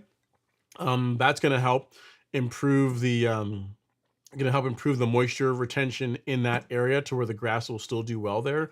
So what I'm talking about, Jared, is if you go to shop and go to soil moisture management, I'll even give you a link to it here once it pops in. Assuming my internet's going to behave and what's going on, we shall have to see. Let's do this. And then here, and then soil moisture management. All right. So, this, one of these guys is what I'd recommend. So Foreplay is designed specifically for localized dry spots. And that's what I would go with. That's what I would go with. So I'll send you a link to all of them. And you also have Hydrotain as well, but really Foreplay is the one that has it has kelp, it has a surfactant, and two other ingredients. Actually, I'll tell you everything that's in it. Let's see here. You have got, so it's Hydrotain, kelp product, surfactant, and then a humate. So we've got all 4 of them. Between those 4 products, it will help improve the localized dry spot that you're having in your lawn. And I'll get you a link to this on the store. So we'll get you all squared away to the soil moisture manager section. All right, so there you go, Jared at Jared George. There you go. Cool. All right. Next up, we have Dalen Krause. He says, evening, Ron. If you can scalp or thin out Bermuda when it's dormant, how come we worry about injuring or scalping when the weather is getting cooler? The reason I ask is I might have got lazy and missed some. He says, here we go. Here comes the hypotheticals. I may have gotten lazy and missed some cuts, but now I'll have to injure the grass a little bit to get the height of cut back where it was. I still have some warm weather in Oklahoma, but it has gotten cooler. Thanks. Okay, so the thing, when we say, let me go back to the first part of your question, Dalen. So if you can, the big issue is this, right? Is when most people want to do a scalp this time of year, they're doing so with the expectation that they're going to be able to get the lawn to green back up. And that's why I don't really recommend it for this time of year for most people, because they're thinking, I can take my lawn, like the person earlier, I can take my lawn from 2.5 inches to 1.25 inches in October, and then it's all going to green up and grow in and be all nice like how it looked during the summer. And that it could, but more than likely that's not going to happen. So that's the primary reason why I don't recommend scalping for most people in the fall. It's not going to hurt the Bermuda. It's not like Bermuda's going to have a problem at those heights of cuts. Again, my lawn is a good 1/2 inch shorter than that. My lawn has been anywhere from 1/2 inch during the winter to 3/4 inch during the winter, and it's been absolutely fine in both cases. So it's not really an issue with the lawn, the height of cut. It's more so the expectation that most people have that whenever they scalp the lawn this time of year, they're thinking, oh, well, I'm going to scalp it. It's going to grow back in. It's going to look great. And I'm just going to be shorter. And that's unlikely to happen. So that's why I don't typically recommend it for most people with warm season lawns this time of year. If you want to do it and you don't really care that the lawns, you're going to kind of accelerate it going brown, going dormant, it doesn't bother you, then by all means go for it. But just know that you're doing it at a time when there's unlikely to be enough heat and sunlight to really create the conditions for the lawn to recover quickly. So as long as you're good with that, you could absolutely reduce the height of cut a little bit if you want to. All right, next up is Jim Schmidt. He says, you mentioned that you shut down your granular fertilizer soon, but do you do any liquid at all after that? I will spray the carbon kit, Jim. I'll spray the carbon kit into October, and then that's it. So I'll do my granular fertilizer the beginning of October. I'll do my liquid beginning of October as well, and then I'll also still spray the carbon kit the middle of the month, and then that's it for the year. So the last granular input is this weekend. And then a liquid spray this weekend, and then a liquid spray the middle of October, and then that's it. Then that's it for the year until next year. All right, next up is Jeremy Westbrook. He says, Ron, I'm in desperate need of advice. I'm in Texas with St. Augustine. I just sprayed Certainty and Celsius Mix for Weeds. The entire season, crabgrass has ruined me. What can I buy to kill crabgrass? Man, here's the thing. Your best bet really is going to be Celsius. I mean, Celsius has some control against crabgrass, especially when it's younger. But the problem with you having St. Augustine is like the best herbicide for crabgrass, which in my opinion is quinclorac. You cannot use that on St. Augustine. It's gonna kill it. It'll damage the crabgrass. It's absolutely gonna damage your St. Augustine. So you're really going to be stuck with using Celsius, just rounds of Celsius to try and control that crabgrass. If you can catch it earlier in the season, I mean, we're kind of getting late now, but if you can catch it earlier in the season next year, like as soon as you see it, you begin, doing your spot sprays with Celsius, that should keep it under control. And that's really going to be your best bet for crabgrass control in a St. Augustine lawn. I don't know how well atrazine really would work against crabgrass. So, and I know most folks that have St. Augustine, they rely on Celsius for crabgrass control because again, you can't use like the best product for it. You can't use on crabgrass unless you're fine with damaging it, which I don't think you are. So hope that helps, sir. You've already got the correct stuff. And if you're trying to do this, I really would omit the Certainty. Like you don't really need Certainty for crabgrass. Just Celsius by itself, along with surfactant, is really what you're going to want to do. And it's going to likely take a couple of rounds to really get it under control. But that's really going to be your best bet. At least that I'm aware of. There might be other options, but that's the one that people that have St. Augustine lawns, Celsius is what they use to try and control crabgrass. I mean, technically, tenacity can be used on St. Augustine, but it's really supposed to only be used on sod farms. And your lawn is not a sod farm, so you really shouldn't be using tenacity on your St. Augustine. All right, next up is Trilla from Manila. Not really. He says, I visited my mother in Florida last week, and her complex likes to mix manure in their irrigation. What on the what? This is when I asked, they said it helps the organics thrive without fertilizer and also has some preventative benefits. I guess preventative benefits for disease and other thoughts. I guess so. I mean, it's like you're putting out liquid manure. I mean, yeah. I'd imagine that if you're often spraying liquid manure on your lawn whenever you are irrigating it, you probably are not going to need a whole lot of fertilizer because you're fertilizing it all the time. I've not heard of that one before. I've not heard of that one too, Trilla. As far as it helping prevent diseases, I've not heard that. But as far as it reducing or removing the need for you to do supplemental additions of fertilizer, applications of fertilizer outside of that, sure. I mean, you're spraying fertilizer on the lawn every time you water it. So you're unlikely to actually need your need for synthetic fertilizers is likely gonna go down. That's a first. That's good. Next time I see you, you got to tell me more about that. Like how are they managing that? Because I guess they're liquefying manure and then spraying it in the irrigation. That's how is it not blocking or clogging like the spray heads? That's interesting. First time I've ever heard of that one. Okay. Robin Jesse says, hey, Ron, I just did a fall overseed. Is it okay to add mesotrione, so tenacity 1 week after the overseed on tall fescue in Las Vegas, Nevada?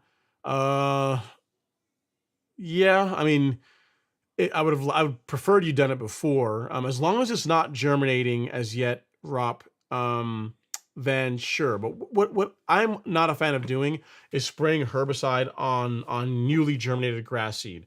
Is tenacity safe for cool season grass like fescue? Yes, but it's still a herbicide. So it is a stressor. And if you're spraying that on brand new, like newly germinated grass, there is a chance you're going to injure it. So if you can, and you can't go back in time, but if you can either limit the spray to just the weeds you're trying to target, so you're just going to spot spray instead of like doing a blanket spray, which you really want to avoid doing with tenacity anyway.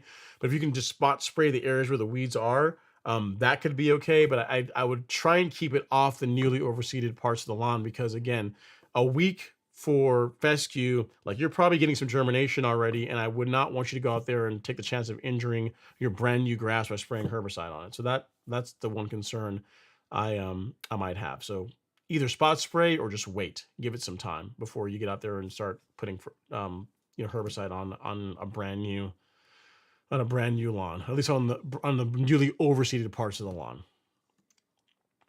All right, Warrior One is up next. He says, I just got started or just installed Citra Blue St. Augustine. What water schedule should I follow, and should I apply starter fertilizer?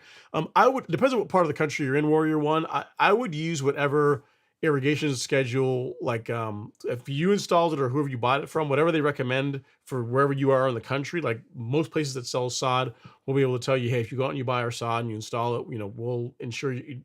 Any places that will warranty the installation, they're gonna specify like how much water to put on it, and on what how frequently and what days and that kind of thing, as far as how long you need to water the lawn. So I would look into that. As far as starter fertilizer, yes, you could apply a starter fertilizer. That would be as fine as well too. I wouldn't go heavy with it. I wouldn't do a heavy application. But watering, the big thing is for a new lawn, you don't want it to dry out, but you don't want to water it so much that it becomes becomes muddy and saturated and just becomes kind of a soppy mess. So the best way to know like how much to water new sod in your area is whoever you bought it from. They're going to tell you. They're going to be able to say, yeah, for the first 3 weeks, run your irrigation twice a day for 20 minutes or whatever it happens to be, right? They'll be able to tell you exactly what's worked well for people in your area, for installing that particular product, that particular sod. So hope that helps. Yeah, and as far as the starter fertilizer, yes, that would be fine too. Just go light. Don't get crazy as far as the amount of nitrogen that you're going to put on a brand new lawn. So the problem that tends to happen is people get a brand new, they get new sod and they want the lawn to grow in and root in right away and get it. They want to go from 0 to hero in 2 weeks, and just enjoy the process. Make sure you're watering it enough. If you want to put out a starter fertilizer, that's fine, but don't overdo it. Don't get out there and go put out 2 pounds of nitrogen on a brand new lawn trying to really push growth, because you can end up causing more problems than you solve. All right, Charles Westmoreland is up next. He says, "Greetings from Northern Virginia. I am still waiting for my grass to dry out. We have been getting steady rain on and off for the last 3 days. Yeah, it'll dry off soon enough. I wouldn't sweat it too much. Enjoy it while you got it. That's all I can tell you, Charles. Enjoy it while you have it." Dylan says, "Ron, you would like this. I live next to a football field. Constantly people walk by and ask if my yard is turf. Now I'm helping maintain the football field." There you go, man. No good deed goes unpunished, right? They figure that you know what you're doing. So come over here, give us a hand, get this field looking better, which is pretty cool. So awesome, man. Very, very, very nice. If you get a chance, send some pictures sometime of your lawn and also the field if you can share it. I'm sure the folks would like to check it out. All right, Tavares Jones says, "Hello, overseeded turf type tall fescue in North Carolina 2 weeks ago and put down some tenacity. Got some seed washout from heavy rains and must reseed. How do I deal with the tenacity? Can I till in with the garden weasel?"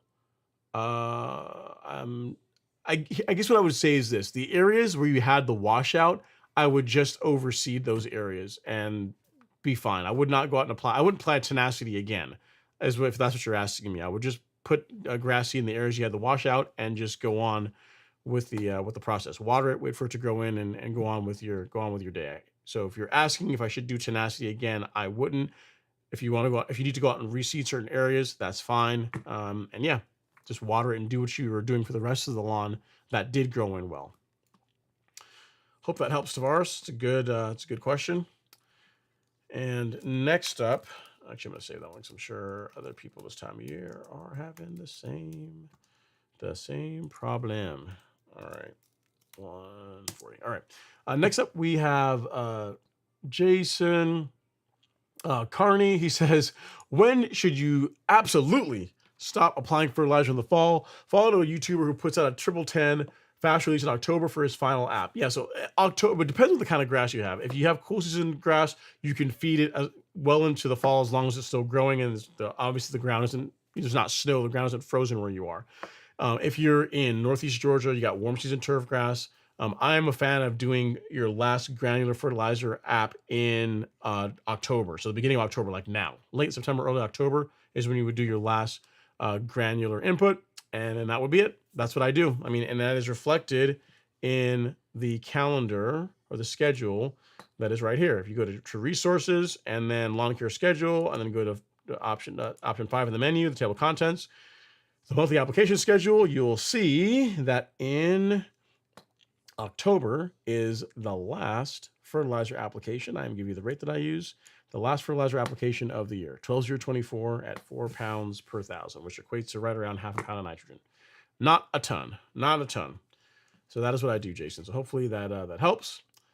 And next up, he says, buddy, I failed you again. Go Dogs, beat Bama. Man, I hope so, man, because if so, I may have to call off the live stream next week because I tell you what, all the Bama fans are going to come in here and here's the thing, they are not like us. You know, you ever see the one video of the guy? It's a really old video. You probably find it on Instagram of the guy talking about Tennessee and how they're talking about their uniforms and how their stadium looks like a garbage truck. I mean, listen, Bama fans are the worst when it comes to, I don't know, they're very passionate about their teams, but they could be kind of unsportsmanlike in victory. Whereas, Georgia, I think that we tend to be a bit nicer in victory. So I don't know. Next week, if we lose tomorrow, oh man, I have to brace myself.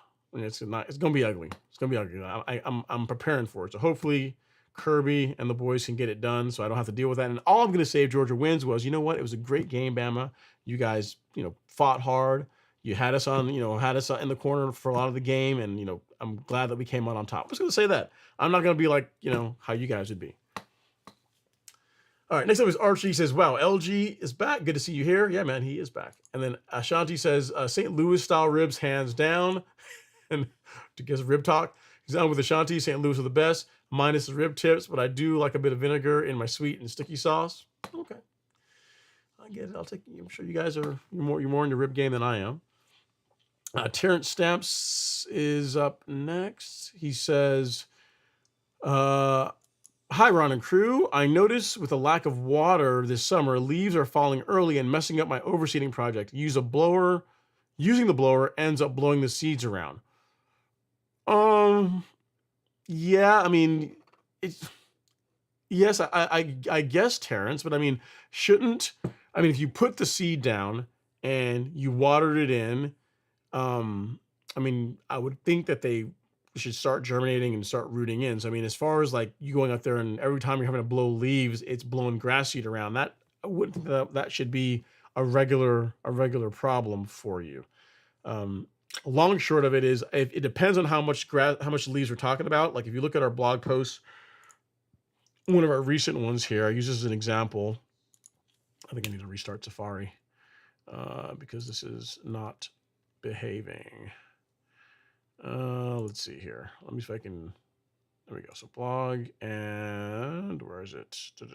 Yeah, raking versus mulching leaves. So you see this picture.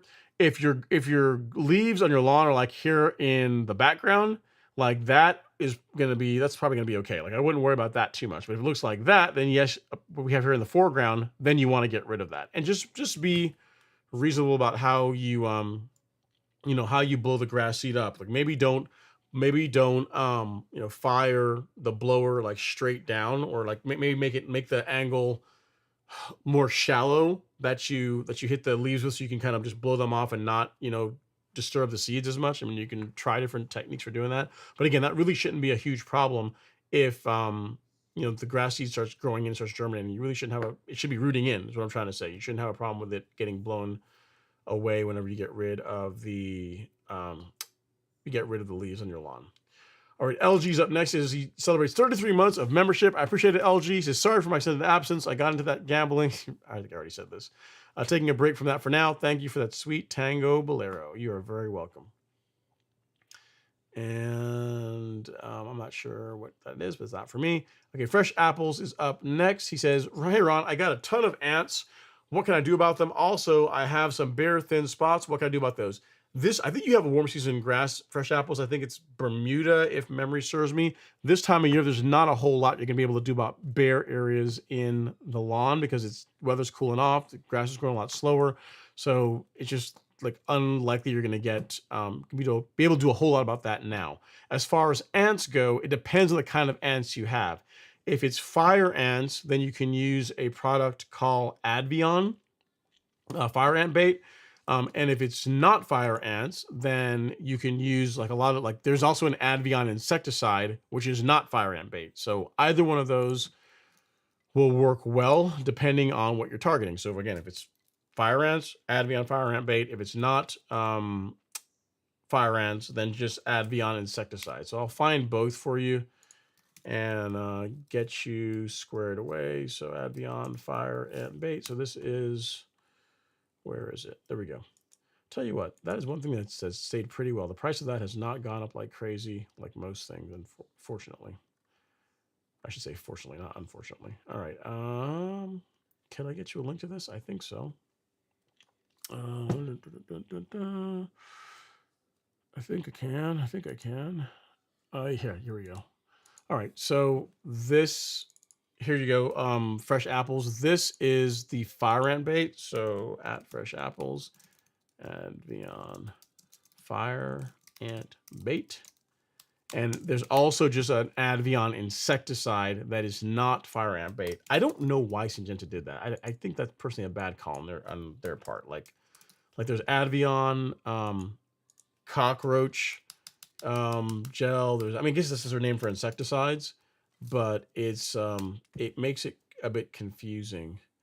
So let me see here. Advion insecticide. I'm not sure if they have the bag here on Amazon. Yeah, I think, yeah, so the fire ant bait, and then I'm not seeing it. I'm not seeing it here. Yeah, but look for just the regular insecticide is what I would tell you, Fresh Apple. If you're not looking for fire ants, just the regular insecticide would be the way to go, not the fire ant bait. So, and it spells that on the label. Like the fire ant bait will literally say if you've got, I think it's pharaoh ants and fire ants, like those two, you can use this for. All other ants use like the regular insecticide. So, hope that helps, sir. Next up is okay, so yes, I see. So LG is giving you some options about killing off an oak tree. So I'll just let you guys have that little sidebar. I'm not going to post that here on the live stream. You guys can chat that up. And then next up is El Guapo. He says, "Hey Ron, I'm doing a complete renovation of turf type tall fescue. Lord, I don't know. My mouth's going away." He says, northern temps in Northern California are still in the high 90s. I've read best germination temp for turf type tall fescue is 55 to 75. I'm running out of time due to the days getting shorter. First frost isn't until mid-December. Should I just plant or wait till the temps cool off? I would give it another couple of weeks, El Guapo. So let's say mid-October. Let's give it like 2 weeks and then do your planting, because what you don't want to do is get out there and spend all the time and money putting out the grass seed, get some germination, and the temps are so high that it kills it off. So let's give it a little bit longer so that, hopefully temps have cooled off some so that you're in a better conditions for your grass seed to grow in and not be damaged by the heat. All right. Let's see here. So LG and Jason are having a chat sidebar. And then next up, we have TNDC07. Says pre-emergent split program. I have prodiamine 65, water dispersible granule, and Barricade pre-emergent granular. Raleigh, North Carolina, Bermuda grass, 2,500 square feet. What product would you put down first, the liquid or the granular?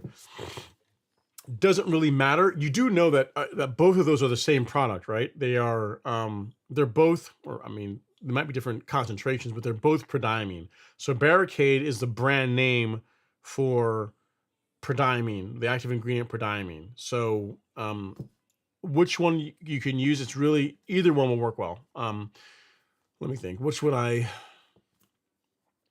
do first? It doesn't really matter. It doesn't. I mean, you could do the granular now and then the liquid, like in December, if that's what your plan is. Either way will work. TNDC, as long as you're applying them at the correct rates, it doesn't really matter. Either way, it doesn't matter. Not like if you do one, you're going to get a better result than if you do the other. Just I'd say make sure the important part is make sure you apply them at the correct rate. So if you're doing the granular, make sure you put out the correct amount of product, however many pounds per 1,000 square feet is the correct amount, and then make sure it's watered in after application. Same thing for liquid. Make sure you're measuring out the correct amount per 1,000 square feet, spray that with even coverage, and then water it in, and then you're going to get a good result either way. It doesn't really matter. Diamond says, is Arden 15 the best Bermuda grass seed? Not really, because you can't really get it anymore. So Arden 15 is no longer a thing. I enjoyed it quite a bit when I mean, as far as Bermuda grass seeds, I've tried a few of them. Like Princess 77 was nice. Arden 15 was better in my opinion than Princess in that it germinated faster. It still had the fine leaf like Princess 77 did, but you can't really get it anymore. So it's kind of it's not worth even talking about. Now, as far as nice Bermuda grass types or cultivars, Tahoma 31 is nice. A lot of folks are talking about one called Iron Cutter. You're hearing good things about that as well. So really, any of the modern hybrids are going to be nice. Even Tipway 419 can be really nice too. So I'd say as long as you go with a hybrid Bermuda grass versus an improved common, that's really going to get you a pretty good result. Celebration is pretty. It's really whatever suits your eye. But Tahoma 31, Iron Cutter, Celebration, all great options for Bermuda grass. Unfortunately, all the ones that I'm mentioning, they're only available as sod. You can't get them as a grass seed. And then next up is LG. He says, verticut equals vertical cut as opposed to horizontal dethatch versus horizontal.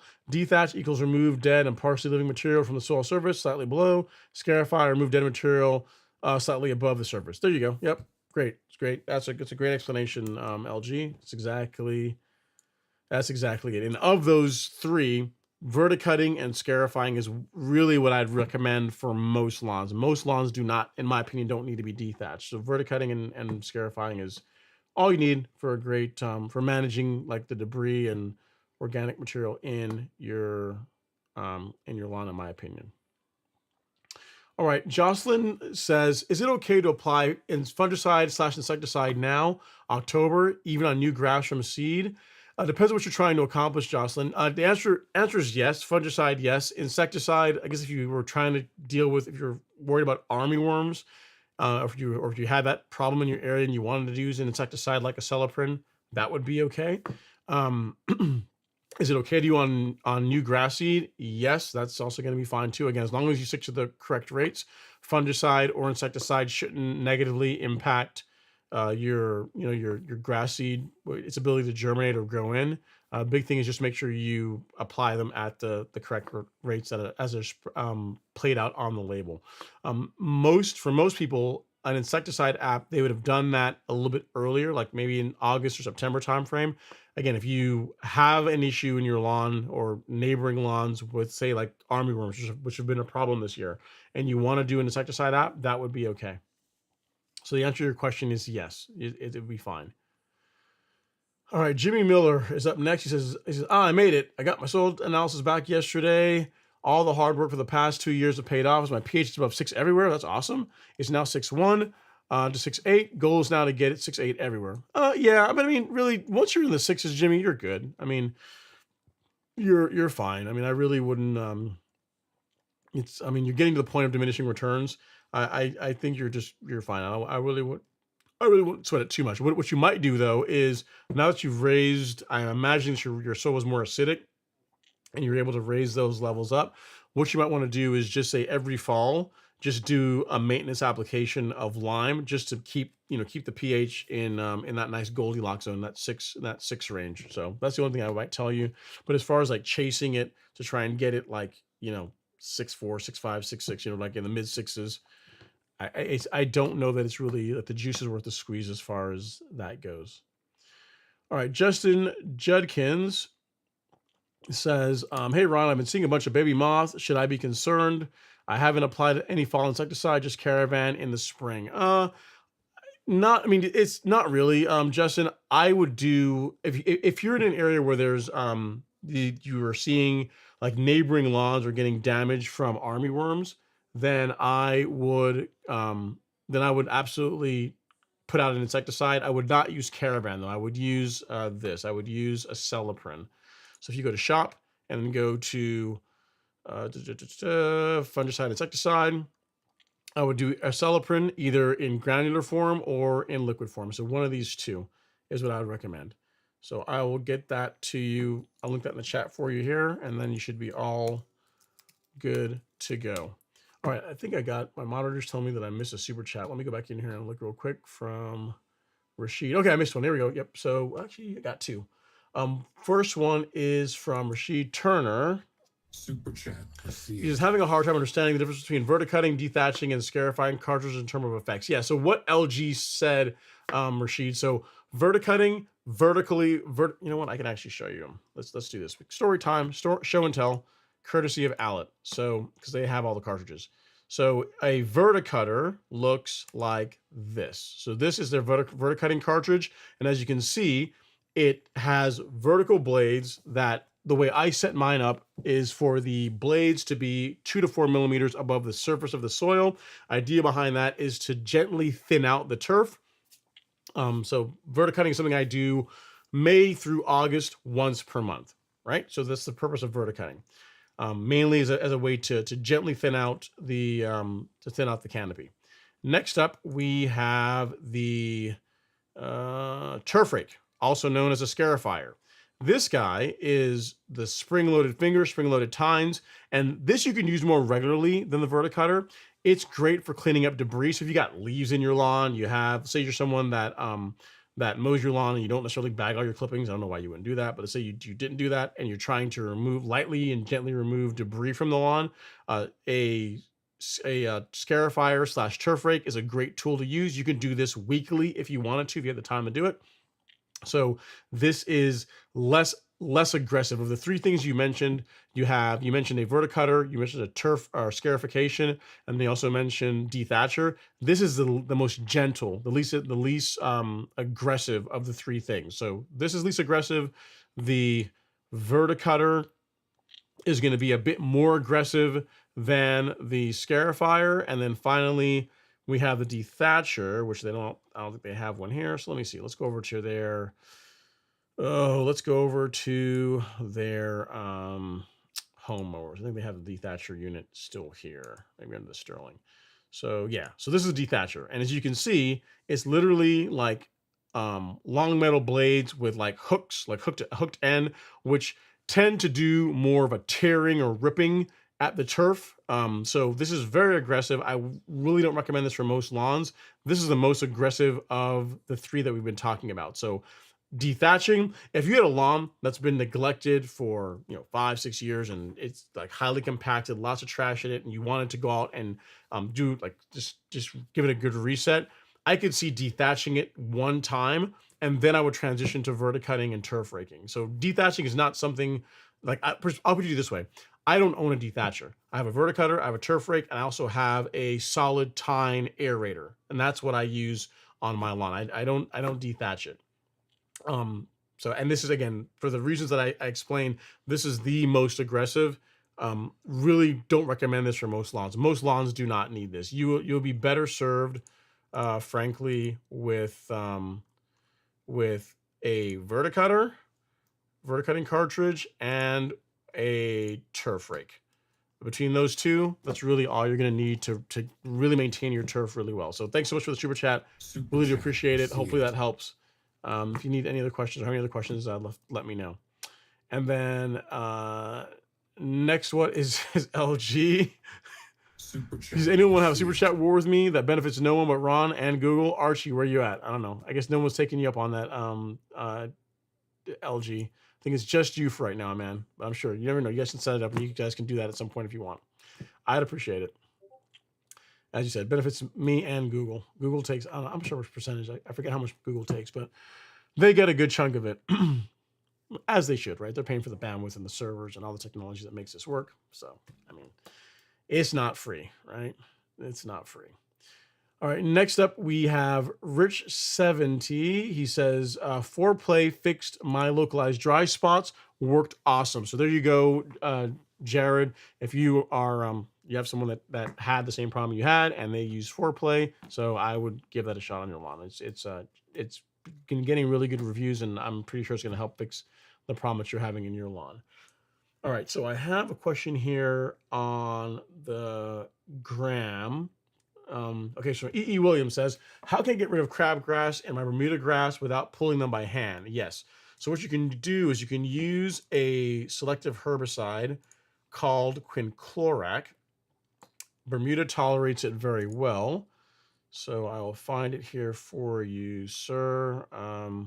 Yeah, quinclorac. This is what you want to use for controlling crabgrass in a Bermuda or zoysia lawn. You don't want to spray this on St. Augustine or centipede, but for Bermuda, zoysia, great option. So I will I'll get a link for you here in the chat for that. I'll actually give it to both you guys. So both people in this live stream and then you on the gram can also get to it. So here you go, E.E. Williams. There is that. And then for those of you in the live stream, you can get it here. All right. And then you had a follow-up. You said, and I live in the Houston area, and I got rid of some trees in my yard. How can I get that Bermuda to fill in those holes where the trees were, or is it too late in the season? Yeah, so what I would say is if you have a lawn that otherwise you like, but you took some trees out and you're trying to get the grass to fill in, and you want your particular and you want it to match the existing lawn, your best bet is to take plugs, to transfer plugs using something like a pro plugger from like parts of your lawn that are doing really well into those bare areas where the tree used to be. It's going to take a little bit longer for it to fill in, but then you're guaranteed that when it grows in, it's going to match your existing lawn perfectly. So that's what I'd recommend, especially if you're only dealing with a few small areas and you're really particular about your lawn. You want the area where the tree used to be to match the other parts of the lawn. Like if you do it right, between transferring plugs in and then maybe a light top dressing to kind of even it out, you really aren't going to be able to tell that a tree really was ever there. Whereas if you go out and you get sod from somewhere else and just put sod there, if it's not the same, cultivar Bermuda that you have, then it's going to stand out and you're always going to see it. And unfortunately, because it's Bermuda, you really can't get rid of it. There's not really a selective way to get rid of it once it's there without damaging your other lawn. So if you want it to match, I'd say transferring plugs is really going to be the way to go. All right. Next up, we got Tom Hoffenkamp. He says, Brother Ron, thank goodness, hurricane, hurricane flood worries for you. Glad you're well. Yeah, man, I'm okay, man. It wasn't that bad. It was, at least where I am, it was not that bad. In Atlanta, there were some areas that got a lot of flooding, but around here, lost power twice for very short periods of time. A couple of the trees down, but nothing to write home about. Internet's here. I'm here. Live stream's going on. Happy days, right? All right, Jimmy Miller is up next. He says, now that my pH is where it needs to be, I'm thinking about applying a gypsum to help break down heavy clay soil on my lawn. Which would you recommend, pelletized or powder? I would recommend aeration, Jimmy. While gypsum has some benefits is marketed as a soil loosener, and I think the guys at Soil Lab did some testing with it and showed there is some merit to that. Like it does help with that. It still doesn't beat like aerating, like doesn't beat like getting out there with like either like a unit that you rent from one of the big box stores or paying a service to come out for like a ride-on aerator, like some more heavy equipment.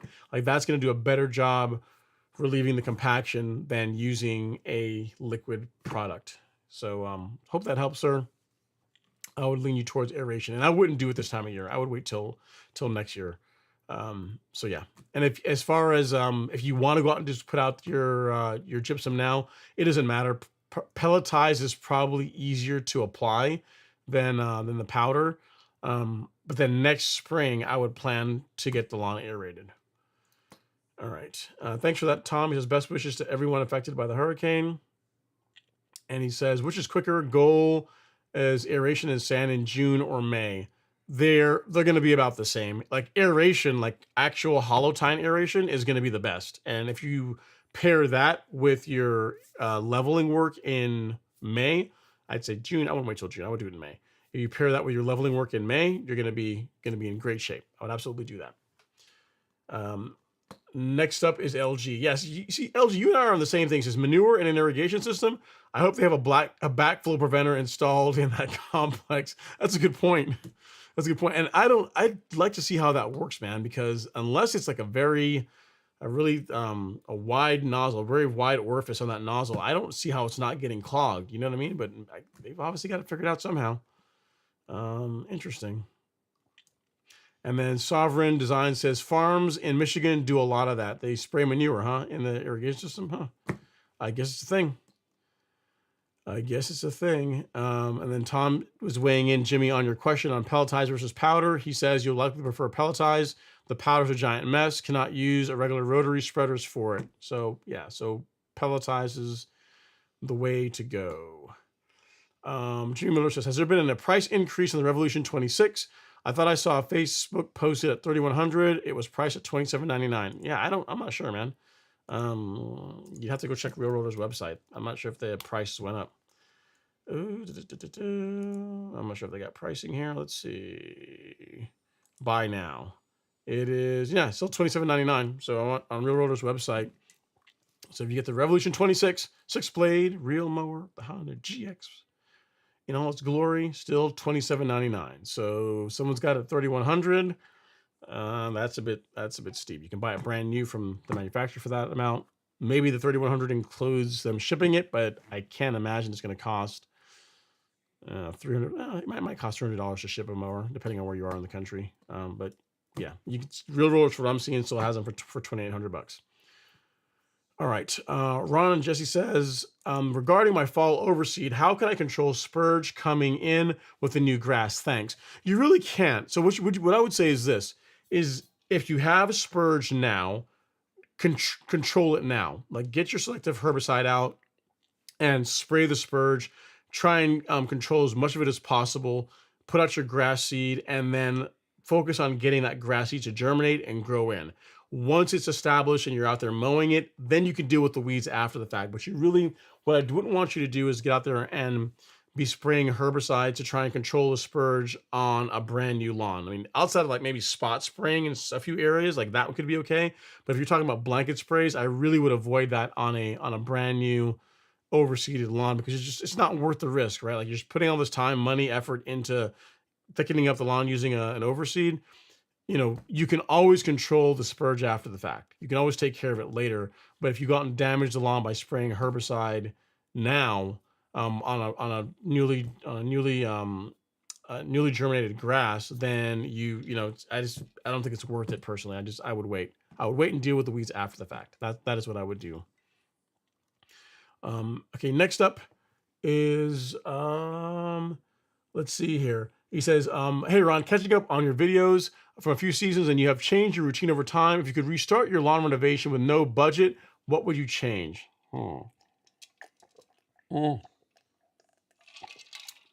Yeah, I would say it's definitely, like, my process for taking care of my lawn is definitely, I'd say, has been refined over time. It's gotten better. If I could start over now with no budget. Let's start over now with no budget. I would burn the entire lawn down. And do some light grading work to make it as smooth as possible, particularly on the front lawn. Like there's some like humps in the front lawn that I don't really like, so I would fix that and make it nice and it's still only gonna be an angle, but make it nice and flat. And then as far as grass goes, I'd probably do Tahoma 31 or Celebration. Outside of that, I would do Tahoma 31 or Celebration over the entire back lawn and do a zoysia of some sort just in the front and in the vanity strip in the front.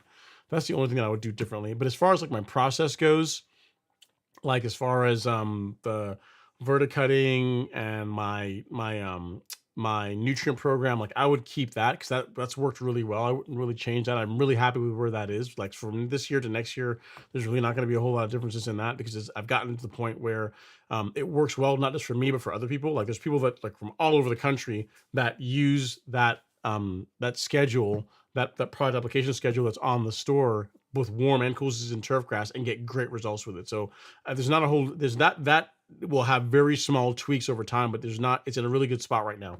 But as far as starting over from scratch, I would just make the lawn like as perfect as I could get it, as flat as I could get it, and do like Tahoma 31 or Celebration. Like that's what I would do, and then maybe a zoysia in the front, and that would be it, Steven. Be cool. Be a cool project. Let's see here. Next, we have a couple of super chats. Let's get those taken care of. Appreciate it, guys. Man, really appreciate all the love and support, man. Super chats are definitely helpful. And subscribing to the channel. So if you guys have not subscribed to the channel and you're watching the show, a couple of things: hit that like button, but then also hit the subscribe button. It's a good return on. I promise you, it'll be a good return on your time. All right, Tom Hoffenkamp, thanks so much for the super chat, sir. Super chat He's received. Ron. I saw a recent picture of your lawn. Is it natural to have brown, dry blades evenly spread throughout the lawn? I'm getting it. While not pretty, it looks natural. Is it an acceptable pre-dormancy look? Yes. So as the lawn begins to go dormant, Tom, you are going to have kind of like when a lawn comes out of dormancy in the spring. You have to some parts of the lawn that will green up faster than others in the springtime. The same thing happens in the fall. You'll have some areas of the lawn that will go dormant sooner than other parts of the lawn. Completely normal. It's just the way it looks, and and to your point, it is natural. It's like it would be very nice for us to have the lawn go super, come evenly come out of dormancy and then evenly go into dormancy. But that's not the way nature works. If you think about it, like a lot of what we do as far as like mowing the lawns and like like adding structure to nature is very like unnature like if you go out and look at like a forest or look at like, well, you walk outside and look at a tree line. I mean, there's some order to it, but there's a lot of chaos, right? There's a lot of like it's not there's not a lot of straight and squared off edges in nature. Like you don't find a lot of that. It tends to be just natural. It tends to be more organic. And with your lawn, it coming out of dormancy and going into dormancy, some parts going in sooner is completely normal. Like with my lawn, the exact same thing happens, and it's just the way it is. Like it will happen is you'll have some areas even as far as in like November that'll still have some color in them, and then whenever we get like a really like it takes about 2 weeks of really cold weather, then the entire lawn will really shut down and be like evenly brown and dormant. So with my lawn, the same thing happens. If you look at like pictures from like years past, you'll have seen that. Thanks so much for the super chat, Tom. It's a great question, and yeah, I wouldn't worry about it. It's just the way it is. All right, JT's up next with a question. Super chat received. He's having experience with plant growth stimulators. You mean like fertilizer? Looking to push my very thin Bermuda next year, along with mowing and following your app program. I'd like to give it that extra push in my thin lawn. What I would say is your growth stimulator, or two things: a good nutrient program consisting of liquid and granular fertilizer and regular mowing. So if you do those things where you are using proper fertilizer in the correct amounts and then you're regularly mowing your lawn, between those two things, you are going to stimulate growth and your lawn is not going to be as thin anymore. What I would not want you to do is get out there and try and throw a ton of nitrogen at it to create a bunch of growth quickly. It's just as a sustainable approach, like long term, it's not a good way to go. I would feed the lawn an appropriate amount of nitrogen on a regular basis and pair that with regular mowing, and that is your lawn it's going to be practically impossible for you not to have a good looking lawn if you do that, JT. So as far as growth stimulator, fertilizer is what I would say. So as far as a good growth stimulator, I'll show you a couple. So any of these granular fertilizers, depending on your soil test results, Humic Max is the one that I primarily use throughout the growing season, and I pair that with the Golf Course Lawn Carbon Kit, which consists of a kelp product, a microbial food, and then if I use 901C, a liquid fertilizer. Another option is you could do the granular fertilizer and our new fertilizer that was released this year when we partnered with the Andersons on our Golf Course Lawn 22-3 liquid fertilizer. Like that would be a good option as well too. By using a combination of liquid and granular at low rates, you're gonna have like the best of both worlds, and the lawn like having nice lush green color is really not gonna be a problem for you. And you're gonna do that all without like pushing too much excessive growth and all the problems that can come along with that. So hope that helps, sir. Just enjoy the process is what I would tell you. It is a process. Just enjoy working on the lawn, enjoy getting it to where it needs to be, and you'll eventually get there. Just stick with it. Stick with it. Consistency will win out. Okay. Next up, I think I got my super chats under control. Next up, we have finding out where I left off is here. Yes, we got Brian Baldino. Okay, so none of you guys have asked about the drink of the night, but I gotta tell you. So, like LaCroix makes a mojito. They make a mojito flavored, I guess soda water. And I'm gonna tell you something. If you mix that with lemonade, man, this is money. This is really good. That's real good. I've been sipping on it tonight, and I'm like, man, it's like a mojito without like the alcohol. So it like has the flavor. Again, lemonade. I would recommend Chick-fil-A lemonade because it's like premium lemonade. That and that LaCroix mojito flavor. That's the business, man. It's good. It's good stuff. All right, enough for the sidebar. Brian Baldino says, I just finished a complete renovation.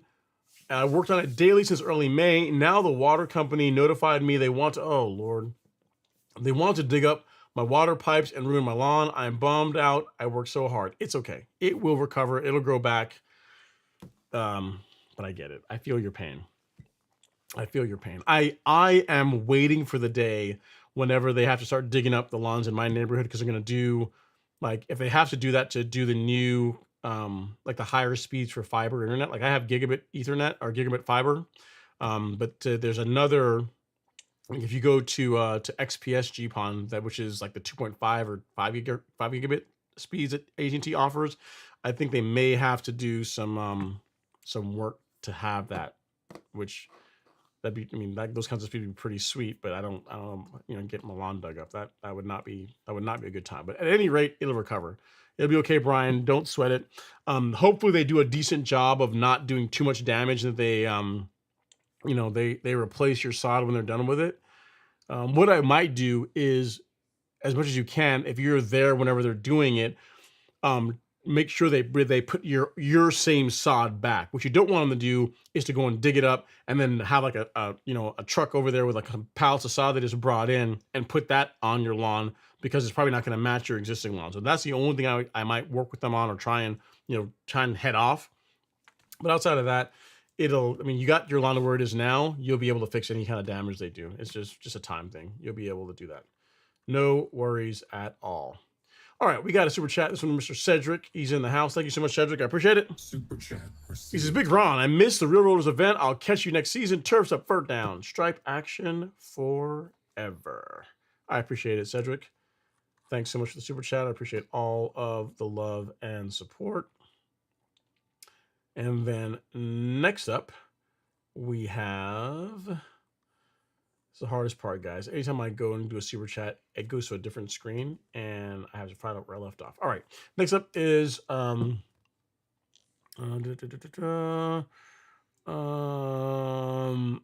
Jason Carney says, please explain the difference. For example, 1 pound of nitrogen of a 4600 versus 1 pound of nitrogen in 1648. Understand the numbers are percentage of bag weight, but isn't a pound of N, regardless of the bag you get? It's a good question, Jason. Yes and no. So a pound of straight urea, which is what 4600 is different, is going to behave differently than a pound of, I don't know what the 1648 fertilizer urea is, but if you look at like for example, one of the fertilizers that we carry, right? Humic Max, which is a 1608. 35% of that fertilizer is a slower release nitrogen, and which leaves 65% of it being a faster or quick release nitrogen. So while a pound of nitrogen, yes, you're right, a pound is a pound, like the type of nitrogen within that pound makes a difference, whether or not you're going to see a big surge of growth, whether it's going to feed for longer. So the type of nitrogen in the formulation does matter. So yes, and you said it's a percentage of bag weight. Yeah, I mean, yeah, essentially you can put out a pound of nitrogen using a 4600, just like you can put out a pound of nitrogen using a 1608.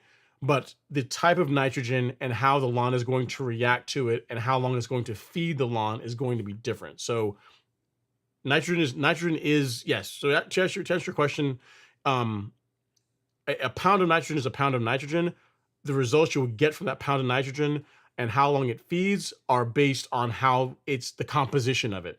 And straight urea, which is like a 4600, is going to work really quickly. It's going to produce a lot of growth quickly, but it's not going to feed for quite as long. And the chances of you also, because it's also a faster release nitrogen, the chances of you getting discoloration or burning the lawn if you don't water it in after application are much higher than, say, putting out a pound of nitrogen using like a blended product that has like a quick release, a quick release component of it, but then also has slow release nitrogen. So the formulation matters.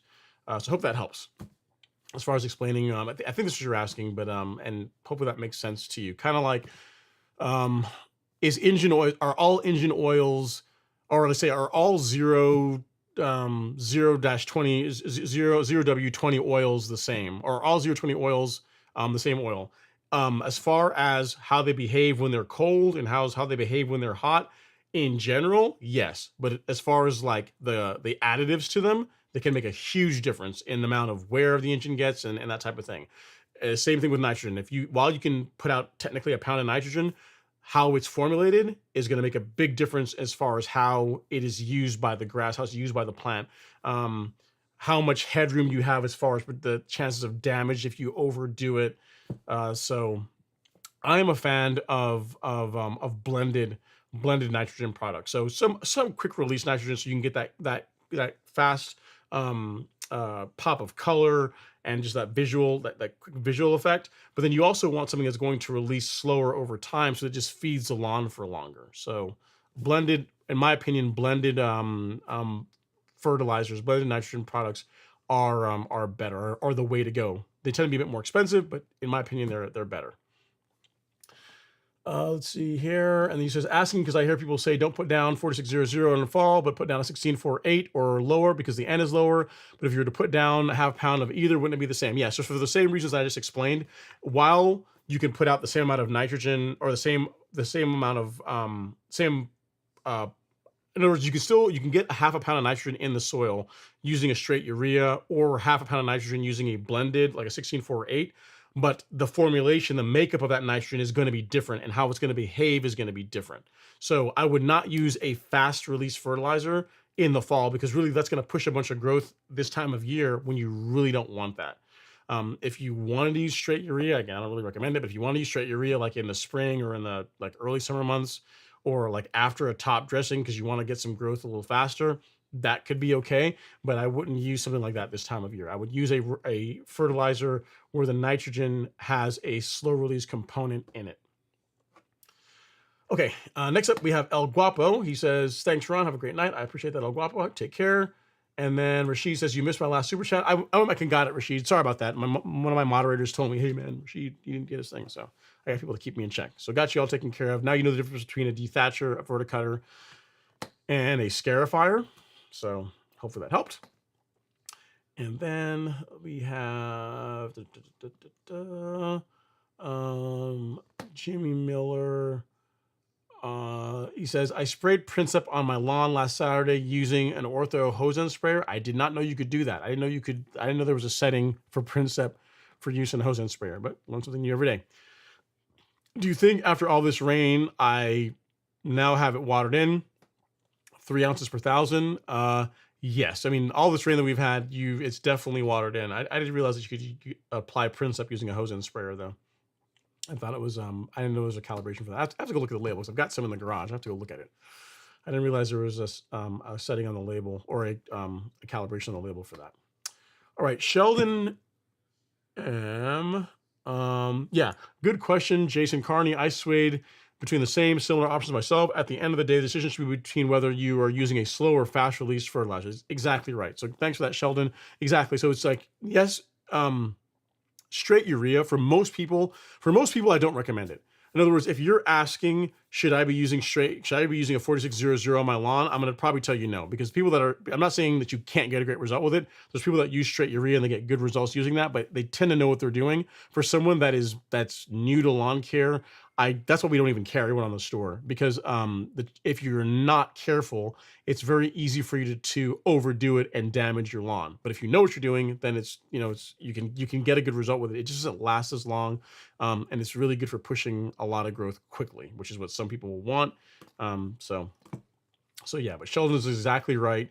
While you can put out a pound of nitrogen with either product, the composition is what makes a difference. So I can actually show you what I'm talking about. I think I got the label here. Okay, so if you look at like Humic Max, right, which is a 1608, and if we look at the label, which I think I have here under how to use, if it loads, maybe not. I need to restart this browser. It is misbehaving. Give me 1 sec. Let me get a different window up here and see if this will work. Ever since the new Mac OS update, Safari's been acting weird. Okay, so here we go. Got it. Okay, so this is Humic Max 1608. Okay, so if we zoom in here, which I think I can do. All right.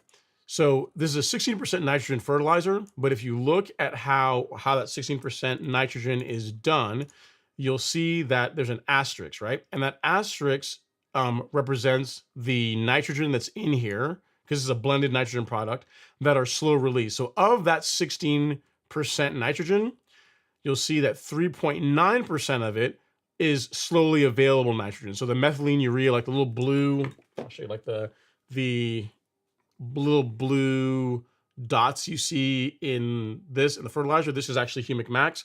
That is Mesa, which is Lebanon's methylene urea product. It's like a homogeneous fertilizer. That's their technology for their slow release nitrogen, right?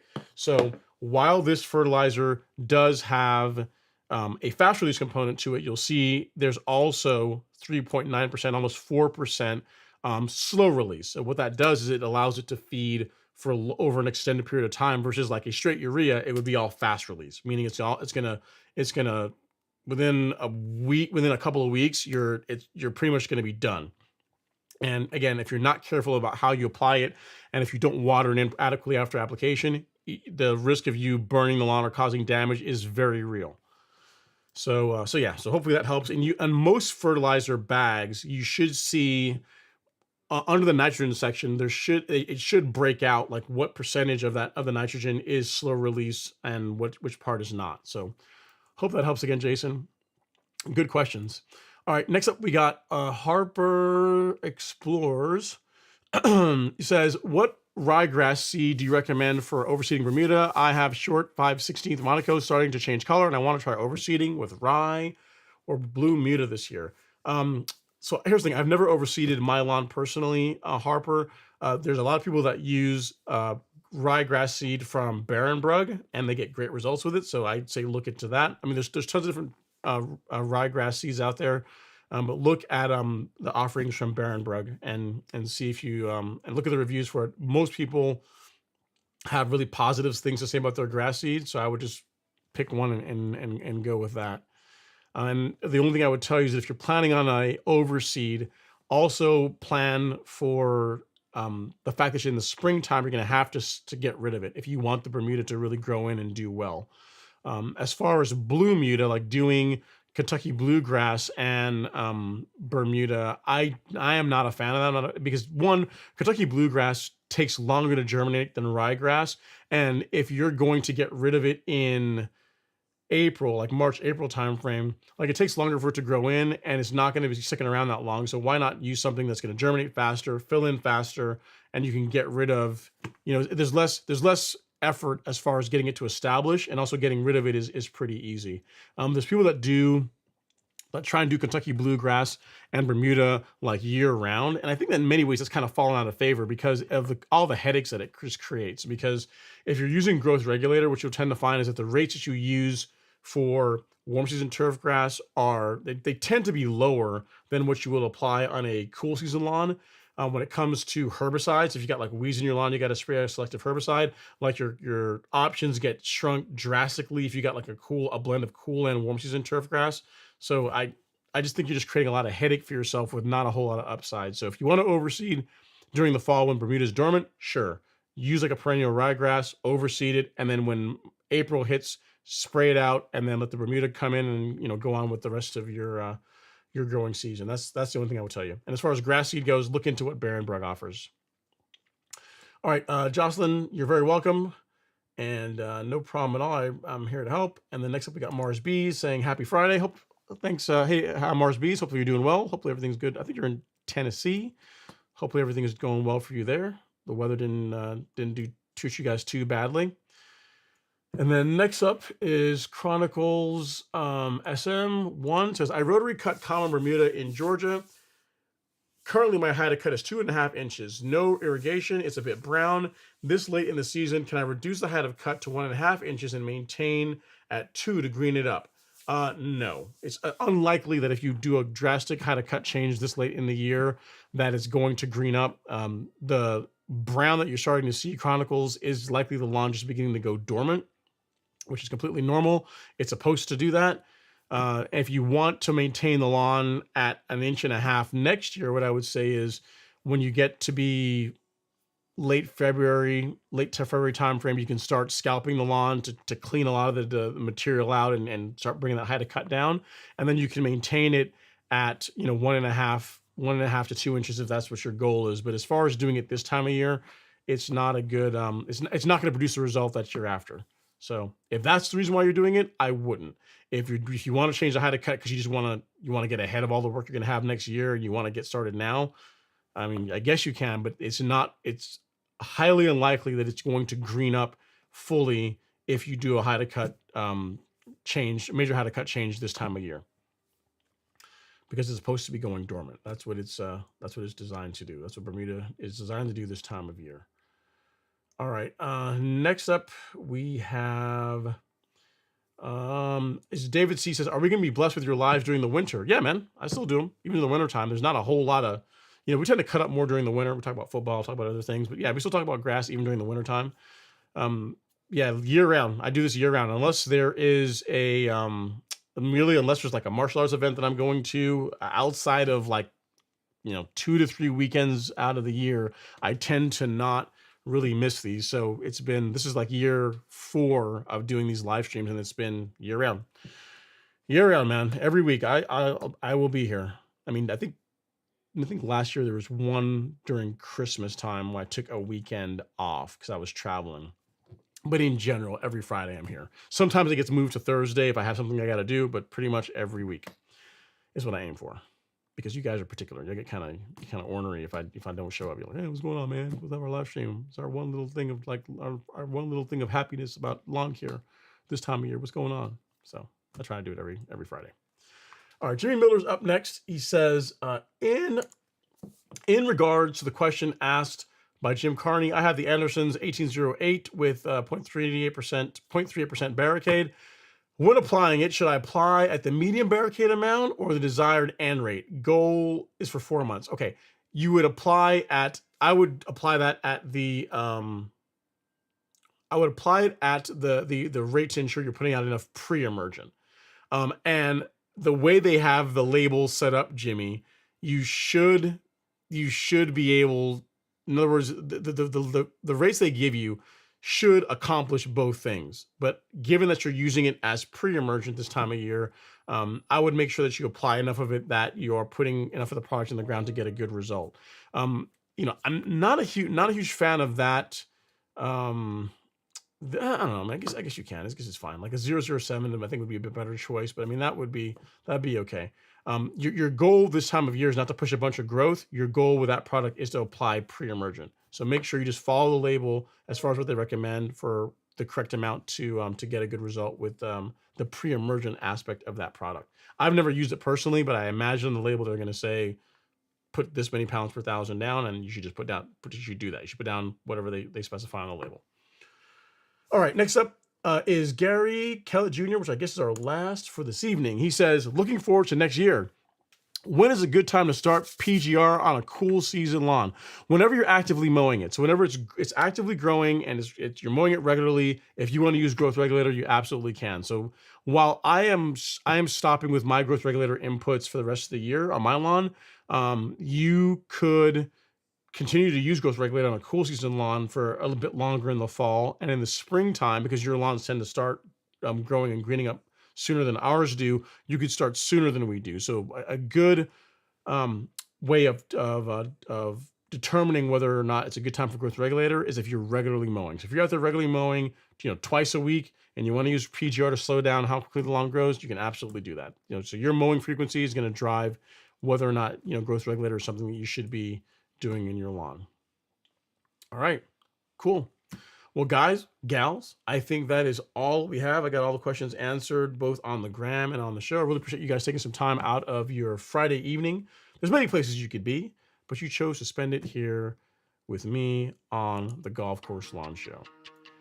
Well, as always, for anyone that is without power, I hope you guys get your power back soon. Be safe out there. If you're still if you're still venturing out and you've got trees down, just be safe.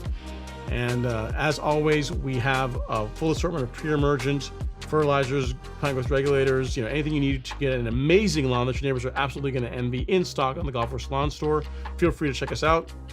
And I guess I will see you guys next weekend. Hopefully the dogs will get it done tomorrow, so I don't have to deal with the abuse from the Alabama crowd. But if they don't, it is what it is. Until next week, take care.